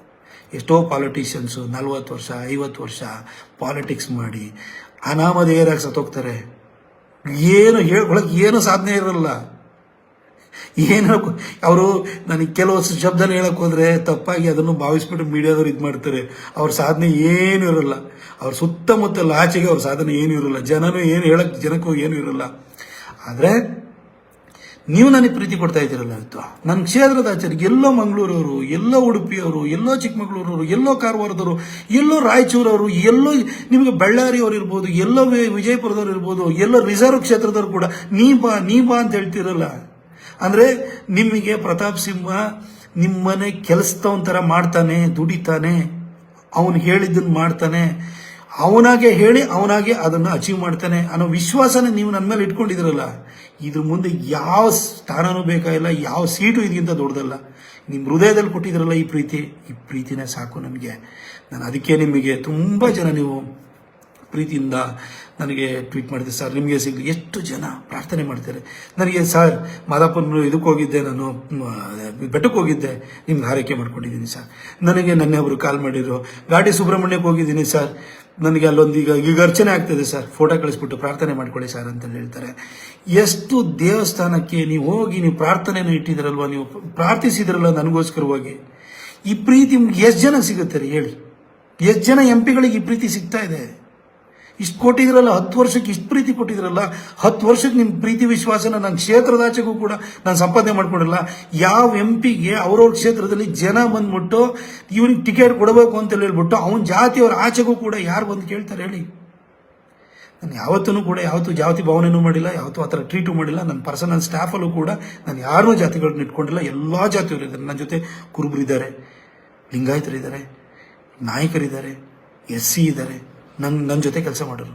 ನಾನು ಯಾವತ್ತೂ ಕೂಡ ನಾನು ಹಿಂದೂವಾಗಿ ಮಾಡಿದ್ದೀನಿ, ನಾನು ಎಲ್ಲರೂ ಪ್ರೀತಿಯಾಗಿ ಇಟ್ಕೊಂಡು ಹೋಗಿದ್ದೀನಿ. ನಾನು ಹನುಮಾನ್ ಜಯಂತಿ ಮಾಡ್ಬೇಕಾದ್ರೆ ನನ್ನ ಎಸಿ ಹುಡುಗರು ನನ್ನ ಜೊತೆ ನಿಂತಿರೋರು. ಇವತ್ತು ನಾನು ಗಾಂಧಿನಗರಕ್ಕೆ ಹೋಯ್ತು ಅಂತ ಹೇಳಿದ್ರೆ ಅಣ್ಣ ಅಂತ ಕರೀತಾರೆ ನನ್ನನ್ನು.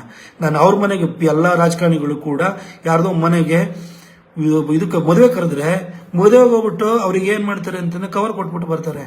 ಆದರೆ ನಾನು ಅವ್ರದ್ದು ಮನೆಗೆ ಹೋಗ್ತೀನಿ, ಊಟಕ್ಕೆ ಕೂತ್ಕೋತೀನಿ ಅವ್ರ ಜೊತೆ ನಾನು ಬೀಗರೂಟಿಗೆ ಹೋದಾಗ ಅವ್ರ ಜೊತೆ ಬೀಗರೂಟಕ್ಕೂ ನಾನು ಕೂತ್ಕೋತೀನಿ.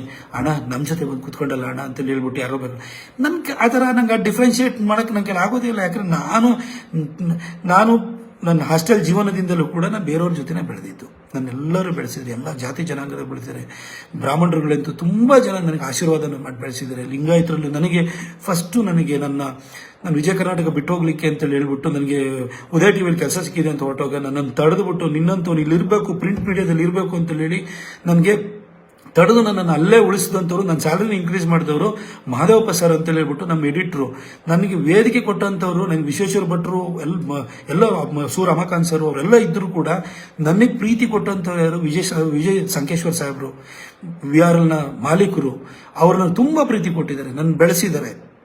ನನಗೆ ನನ್ನ ಫಾರ್ಮ್ಯಾಟಿವ್ ಡೇಸಲ್ಲೂ ಕೂಡ ಸ್ವಲ್ಪ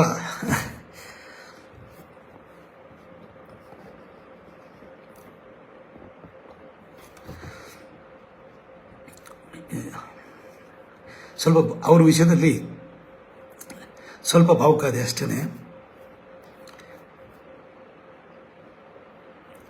ಇಲ್ಲಿ ವಿಜಯ್ ಸಂಕೇಶ್ವರ್ ಸಾಹೇಬರು ತುಂಬ ಪ್ರೀತಿಯಿಂದ ನನಗೆ ವೇದಿಕೆ ಕೊಟ್ಟರು, ಬೆಳೆಸಿದರು. ನಾನು ಬೈದಿದ್ದಾರೆ, ಕೆಲಸದಿಂದ ತೆಗಿಯಂತಲೂ ಹೇಳಿದ್ದಾರೆ. ನಾನು ಕೆಲವೊಂದು ಆರ್ಟಿಕಲ್ ಬರೆದಾಗ ಫೋನ್ ಮಾಡಿಬಿಟ್ಟು ಅದ್ಭುತವಾಗಿ ಬರೆದಿದೆಯಾ ಅಂತೇಳಿ ಹೇಳಿದ್ದಾರೆ. ನನಗೆ 23-24 ವರ್ಷದ ಹುಡುಗ ನಮ್ಮ ಮಾಲೀಕರು ಫೋನ್ ಮಾಡಿ ಇಷ್ಟು ಚೆನ್ನಾಗಿ ಬರೆದಿದೆಯಾ ಅಂತ ಹೇಳಿದಾಗ ಆ ಒಂದು ಶಕ್ತಿ ತುಂಬ ಜಾಸ್ತಿ ಆಗ್ತಿತ್ತು. ಹೀಗೆ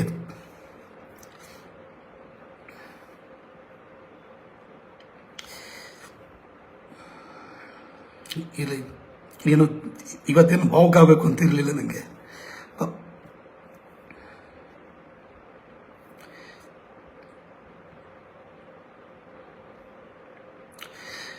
ನಮ್ಮ ಸಂಕೇಶ್ವರ ಸಾಹೇಬ್ರ ಬಗ್ಗೆ ಹೇಳ್ತಿದ್ದೆ. ಅವರು ನನ್ನ ಜೀವನದಲ್ಲಿ ತುಂಬ ದೊಡ್ಡ ಪಾತ್ರವನ್ನು ವಹಿಸಿದ್ದಾರೆ. ನಾನು ಯಾಕೆ ಹೇಳ್ತಿದ್ದೀನಿ ಅಂತಂದರೆ, ನಾವು ಬೆಳೆಯುವಾಗ ಯಾರೊಬ್ಬರು ವೇದಿಕೆಯನ್ನು ಕೊಡ್ತಾರೆ. ಆ ವೇದಿಕೆ ಸಿಕ್ಕಾದ್ಮೇಲೆ ನಮ್ಮ ಪ್ರತಿಭೆ ತೋರಿಸ್ತೀವಿ, ಇನ್ನೂ ದೊಡ್ಡ ಹಂತಕ್ಕೆ ಬೆಳಿತೀವಿ. ಆದರೆ ಮೂಲದಲ್ಲಿ ನಮ್ಮ ಬೆಳೆಸಿದವ್ರನ್ನ ಮರಿಬಾರ್ದು. ಹಾಗಾಗಿ ನಾನು ಸಂಕೇಶ್ವರ ಸಾಹೇಬ್ರ ಬಗ್ಗೆ ಒಂದು ಭಾವುಕನಾಗಿರ್ಬೋದು, ಬಟ್ ನನ್ನ ಕೃತಜ್ಞತಾ ಭಾವವನ್ನು ವ್ಯಕ್ತಪಡಿಸ್ತಿದ್ದೀನಿ. ಹಾಗೆ ವಿಶ್ವೇಶ್ವರ ಭಟ್ರು ನಮ್ಮ ಟಿಕೆಟ್ ಕೊಡಿಸೋದ್ರಲ್ಲೂ ಕೂಡ ಅವ್ರ ಪಾತ್ರ ಇದೆ, ನಾನು ಬಂದು ಗೆಲ್ಸೋದ್ರಲ್ಲೂ ಪಾತ್ರ ಇದೆ. ಎಲ್ಲ ರೀತಿಯಲ್ಲೂ ನಾನು ಕೈ ಹಿಡಿದು ಬೆಳೆಸಿದ್ರು, ಎಲ್ಲ ಜಾತಿಯವರು ಬೆಳೆಸಿದರು. ವೀರಶೈವರು, ಬ್ರಾಹ್ಮಣರು, ಆಮೇಲೆ ಇಲ್ಲಿ ರಾಜಕಾರಣಕ್ಕೆ ಬಂದಾದ್ಮೇಲೆ ಎಲ್ಲ ಜಾತಿ ಜನಾಂಗದವರು, ಒಕ್ಕಲಿಗರು ಇರ್ಬೋದು, ಮತ್ತು ವೀರಶೈವರು ಇರ್ಬೋದು, ನಾಯಕ ಕಮ್ಯುನಿಟಿ ಇರ್ಬೋದು, ನಿಮ್ಮ ಕುರುಬ ಸಮಾಜದವರು ಕೂಡ ನನಗೆ ಲೀಡ್ ಕೊಟ್ಟಿರೋ ಬೂತ್ಗಳಿದ್ದಾವೆ, SC ಸಮಾಜದವ್ರಿಗೆ ಲೀಡ್ ಕೊಟ್ಟಿರೋ ಬೂತ್ಗಳಿದ್ದಾವೆ. ಎಲ್ಲರೂ ಬೆಳೆಸಿದ್ರಿ ನೀವು. ಹಾಗಾಗಿ ನಾನು ಇಲ್ಲಿ ಬಂದಾದ್ಮೇಲೆ ನಾನೊಬ್ಬ ಎಲ್ಲರಿಗೂ ಸಲ್ಲುವ ಸಂಸದನಾಗಿ ನಾನು ಕೆಲಸ ಮಾಡಿದ್ದೀನಿ, ಇಷ್ಟೆಲ್ಲ ಮಾಡಿದ್ದೀನಿ. ಆದರೆ ರಾಜಕಾರಣದಲ್ಲಿ ದ್ವೇಷ, ಅಸೂಯೆ ಎಲ್ಲವೂ ಇರ್ತವೆ. ನಾನು ಮೊನ್ನೆ ಡಾಕ್ಟರ್ ಮಂಜುನಾಥ್ ಇದ್ದಾರಲ್ಲ, ಅವ್ರದ್ದು ಇದನ್ನು ಕೇಳ್ತಿದ್ದೆ. ಈ ಲೀಡ್ರ್ಗಳಾಗಿರುವಂಥವ್ರು ಏನು ಅಂತ ಹೇಳಿದರೆ, ಅವರಿಗೆ ಹೃದಯ ವೈಶಾಲ್ಯತೆ ಇತ್ತು ಅಂದರೆ ಎಲ್ಲರನ್ನೂ ತಮ್ಮ ಮಕ್ಕಳು ಅನ್ನೋ ಥರದಲ್ಲಿ ಬೆಳೆಸ್ತಾರೆ. ಈಗ ದೇವರಾಜ ಅರಸು ಅವ್ರು ಬದುಕಿಲ್ಲ ಇವತ್ತು, ಆದರೆ ದೇವರಾಜ ಅರಸು ಅಂತ ತುಂಬ ಜನ ಹೇಳ್ತಾರೆ. ಯಾಕೆಂದರೆ ದೇವರಾಜ ಅರಸು ನೂರಾರು ಜನ ಲೀಡ್ರ್ಗಳನ್ನ ಔಟ್ ಹಾಕ್ಬಿಟ್ರು, ಎಲ್ಲರನ್ನೂ ಬೆಳೆಸಿದ್ರು. ರಾಮಕೃಷ್ಣ ಹೆಗಡೆ ಅವ್ರ ಬಗ್ಗೆನೂ ಕೂಡ ಆತರನ್ನ ತುಂಬ ಜನ ಪ್ರೀತಿಯನ್ನು, HD ದೇವೇಗೌಡರು ಕೂಡ ಅಷ್ಟೇ. ನಮ್ಗೌಡ ಅಂತ ಹೇಳ್ಬಿಟ್ಟು ನಾರ್ತ್ ಕರ್ನಾಟಕದವ್ರು ಹೇಳ್ತಾರೆ. ಎಷ್ಟೋ ಜನ ನಮ್ಮ ಲೀಡರ್ಸ್, ಆ ಲೀಡರ್ಸ್ನೆಲ್ಲ ಈಗ ಹೇಳ್ಬೋದು, ಜಿಗ್ಜಣಗಿ ಸಾಹೇಬ್ರೆ ಇರ್ಬೋದು, ಅದೇ ರೀತಿ ಗದ್ದಿಗೌಡರು ಇರ್ಬೋದು. ನಮ್ಗೌಡ ನಮ್ಮನ್ನು ಎಷ್ಟು ಜನ ಬೆಳೆಸಿದ್ರು ಗೊತ್ತಾ, ಹಿಂಗೆ ಮಾತಾಡ್ತಾರೆ ಅವರು. ಹೀಗೆ ತುಂಬ ಜನ ಬೆಳೆಸುವಂಥವ್ರು ಇದ್ದಾರೆ. ರಾಜಕಾರಣದಲ್ಲಿ ಬೆಳೆಸುವಂಥ ಪ್ರವೃತ್ತಿನೂ ಇತ್ತು. ಅಂದರೆ ಇವತ್ತಿನ ರಾಜಕಾರಣ ಬೇರೆ ಬೇರೆ ಥರ ಆಗಿದೆ. ಅದು ಇರಲಿ, ಅದು ಏನೇ ಸಮಸ್ಯೆಗಳು ಬರ್ಬೋದು, ಮತ್ತೊಂದು ಇರ್ಬೋದು. ಆದರೆ ನಾನಿವತ್ತು ನಿಮ್ಗೆ ಹೇಳಿ ಬಯಸಿರೋದು, ನಾನಿವತ್ತರೆಗೂ 10 ವರ್ಷದಲ್ಲಿ ನನಗೆ ಸಂಘ, ನಮ್ಮ ಪಕ್ಷದ ಹಿರಿಯರು ಅವಕಾಶ ಮಾಡಿಕೊಟ್ಟಿದ್ದಾರೆ. ಮೋದಿಜಿ ಹೆಸರಿನಲ್ಲಿ ಗೆದ್ದು ಬಂದು ಅವ್ರ ಹೆಸರಿಗೆ ಒಂದು ಯಾವತ್ತೂ ಕೂಡ ಅವ್ರ ಹೆಸರು ಇನ್ನೂ ಕೂಡ ಉಜ್ವಲ ಆಗಬೇಕು ಮೈಸೂರಿನಲ್ಲೂ ಕೂಡ. ನಿಮ್ಮ ಎಂ ಪಿ ನಿಮ್ಮ ಹೆಸರಲ್ಲಿ ಓಟ್ ಹಾಕಿದೆ ಅವ್ನು ಏನೋ ಮಾಡಲಿಲ್ಲ ಸೋಮಾರಿ ಥರ ಕೆಲಸ ಕೂತ್ಕೊಂಡ ಅಂತ ಯಾವತ್ತೂ ಅನ್ನಿಸ್ಬಾರ್ದು. ಅದಕ್ಕೋಸ್ಕರವಾಗಿ ನಾನು ಕೆಲಸವನ್ನು ಮಾಡಿದ್ದೀನಿ. ನನ್ನಂತ ಇನ್ನೊಬ್ಬನಿಗೆ ಅವಕಾಶ ಆಗಬೇಕು ಅಂತ ಮಾಡಿದ್ದೀನಿ. ನಾನು ಹೇಳಿದ್ದೆ, ನಾನು ಇದೇ ಲಾಸ್ಟ್ ಎಲೆಕ್ಷನ್ ಅಂತ ಹೇಳ್ಬಿಟ್ಟು ನಾನು ಹೇಳಿದ್ದೆ. ಯಾಕೆ ಅಂತ ಹೇಳಿದ್ರೆ 15 ವರ್ಷದಲ್ಲಿ ಮೋದಿಜಿ ಅಂತ ಪ್ರಧಾನಿ ಕೆಳಗಡೆ ಕೆಲಸವನ್ನ ಮಾಡಿ ನಾವು ಪ್ರೂವ್ ಮಾಡಲಿಲ್ಲ ಅಂತಂದ್ರೆ ಅದಕ್ಕೆ ಏನರ್ಥ? ಸುಮ್ಮನೆ ಏನು ಊಟದ ಕಾರಲ್ಲಿ ಓಡಾಡ್ಕೊಂಡಿರೋದಕ್ಕ, ಅಥವಾ ಎಲ್ಲರಿಗೂ ತೋಟದ ಮನೆ ಮಾಡ್ಕೋ ಇನ್ನೊಂದು ಮಾಡ್ಕೋ ಆಸ್ತಿ ಪಾಸ್ತಿ ಮಾಡ್ಕೊಳಕ್ಕೆ ಅದಕ್ಕೆ ನಾವು ಬಂದಿರೋದಲ್ಲ. ನಂತರ ಇನ್ನೊಬ್ಬನ ಯಂಗ್ಸ್ಟರ್ಗಳನ್ನ ಬೆಳೆಸ್ಬೇಕು ಅನ್ನೋದು ನನ್ನ ಉದ್ದೇಶವಾಗಿತ್ತು. ಅದಕ್ಕೋಸ್ಕರವಾಗಿ ಒಬ್ಬ ಹಿನ್ನೆಲೆ ಇಲ್ಲದಿದ್ದವನಿಗೂ ಟಿಕೆಟ್ ಕೊಟ್ಟು ಗೆಲ್ಸಿದ್ರೆ ಅವನು ನಿಮ್ಮ ಮನೆ ಕೆಲಸದವನ ಥರ ಚಾಕ್ರಿ ಮಾಡ್ತಾನೆ. ಅವನ ಕೈ ಹಿಡಿಬೇಕು, ನಂತರ ಯಂಗ್ಸ್ಟರ್ಸ್ನ ಬೇರೆಯವ್ರನ್ನ ಕೈ ಹಿಡಿಬೇಕು ಅನ್ನೋ ಕಾರಣಕ್ಕೆ ಹಠ ಹಿಡಿದು ಕೆಲಸವನ್ನು ಮಾಡಿದ್ದೀನಿ. 10 ವರ್ಷ ನೀವು ನನ್ನ ಜೊತೆ ನಿಂತಿದ್ದೀರಿ. ನಿಮ್ಮೆಲ್ಲರಿಗೂ ಕೂಡ ನಾನು ಕೃತಜ್ಞತೆಯನ್ನು ವ್ಯಕ್ತಪಡಿಸ್ತೀನಿ. ದ್ವೇಷ, ಅಸೂಯೆ ಈ ರಾಜಕಾರಣದಲ್ಲಿ ಏನು ಬೇಕಾದ್ರೂ ಆಗ್ಬೋದು. ಮೋದಿಜಿನೇ ವನವಾಸಕ್ಕೆ ಹೋಗುವಂಥ ಪರಿಸ್ಥಿತಿ ಬಂದಿತ್ತು ಗುಜರಾತಲ್ಲಿ. ನಿಮ್ಗೆ ಗೊತ್ತಿರ್ಬೋದು, ನಂದೇ ಬುಕ್ ಒಳಗಡೆ ಬರ್ದಿದ್ದೀನಿ, ಸಂಸ್ಕಾರ ಧಾಮ ಅಂತ ಮಾಡ್ಕೊಂಡೋಗಿರೋದು. ನಾವೆಲ್ಲ ಯಾವ ದೊಡ್ಡ ವಿಷಯನೂ ಅಲ್ಲ. ಆ ದೇದೀಪ್ಯಮಾನಾಗಿ ವಿರಾಜಿಸುವಂಥ ಸೂರ್ಯನಿಗೆ ಗ್ರಹಣ ಹೊಡಿತದೆ. ನಮಗೆ ಯಾವ ವ್ಯತ್ಯಾಸವನ್ನಲ್ಲ. ಆದರೆ ನಾನು ನಿಮ್ಗೆ ಇಷ್ಟೇ ಹೇಳೋವಂಥದ್ದು, ರಾಜಕಾರಣ ಏನೇ ಇರ್ಬೋದು, ಕೊಟ್ಟ ಕೆಲಸವನ್ನು ಅಚ್ಚುಕಟ್ಟಾಗಿ ಮಾಡಿ ಸಹಿ ಅನಿಸ್ಕೊಳ್ಳೋದ್ರಲ್ಲಿ ಬಹಳಷ್ಟು ಆತ್ಮಸಂತೃಪ್ತಿ ಇದೆ. ಕಳೆದ ಒಂದು 4-5 ದಿನಗಳಿಂದ ನೀವು ತೋರಿದಂಥ ಪ್ರೀತಿ ಇದೆಲ್ಲ ನಂಗೆ ತುಂಬ ಖುಷಿಯಾಗಿದೆ. ಈ ಪದವಿ ಇವು ನಾನೀಗ ಎಂ ಪಿ ಆಗಿದ್ದೀನಿ, ನಾನು ಎಂ ಪಿ ಆಗೇ ಸತ್ತು ಹೋಗಲ್ಲ. ಒಂದಿನ ಪೊಲಿಟಿಕಲ್ ರಿಟೈರ್ಮೆಂಟ್ ಇರ್ತದೆ. ಪೊಲಿಟಿಕ್ಸ್ ಅಂತ ಜನನೇ ಸಾಕು ಅಂತ ನಿಲ್ಲಿಸ್ಬೋದು. ಏನು ಬೇಕಾದ್ರೂ ಆಗ್ಬೋದು, ನಮ್ಮ ನಸೀಬು ಕೆಡ್ಬೋದು, ಏನು ಬೇಕಾದರೂ ಆಗ್ಬೋದು. ಆದರೆ ನಾವು ಇರುವಾಗ ಎಷ್ಟು ಕೆಲಸವನ್ನು ಮಾಡಿದ್ದೀವಿ ಅಂತ ಹೇಳ್ಬಿಟ್ಟು ನಾವು ಆ ಒಂದು ಜನರಿಂದ ಒಂದು ಪ್ರೀತಿ ವಿಶ್ವಾಸವನ್ನು ಗಳಿಸ್ಕೋತೀವಲ್ಲ, ಅದಷ್ಟೇ. ಎಷ್ಟೊಂದು ಸರಿ ಯಾರು ಮಾಸ್ಟರ್ ಹಿರಣ್ಯ ಅವ್ರು ಯಾವಾಗಲೂ ನಾಟಕದಲ್ಲಿ ಹೇಳೋರು, ಇದು ಕೆಲವರು ಮಕ್ಕಳು ಬದುಕಿದ್ರು ಸತ್ತವ್ರಂಗೆ ಇರ್ತಾರೆ, ಅದು ಸತ್ತು ಬದುಕಿರಬೇಕು ಅಂತ ಹೇಳ್ಬಿಟ್ಟು ನಮ್ಮ ಯಡಿಯೂರಪ್ಪ ಸಾಹೇಬ್ರು ಯಾವಾಗಲೂ ಹೇಳ್ತಾರೆ, ಮಾತಾಡದೆ ಸಾಧನೆ ಆಗಬಾರ್ದು, ಸಾಧನೆ ಮಾತಾಡಬೇಕು ಅಂತ. ನನ್ನ ಕೆಲಸ ಮಾತಾಡಿದ್ರಿಂದಾಗಿ ನೀವು ಇಷ್ಟೆಲ್ಲ ಪ್ರೀತಿಯನ್ನು ತೋರಿಸಿದ್ರಿ. Thank you so much. 10 ವರ್ಷ ಅವಕಾಶ ಮಾಡಿಕೊಟ್ಟಿದ್ರಿ. ನಿಮ್ಮೆಲ್ಲರ ಹಾರೈಕೆ ಮುಂದಿನ ದಿನಗಳಲ್ಲೂ ನನ್ನ ಮೇಲೆ ಇರುತ್ತೆ ಅಂತ ಭಾವಿಸ್ತೀನಿ.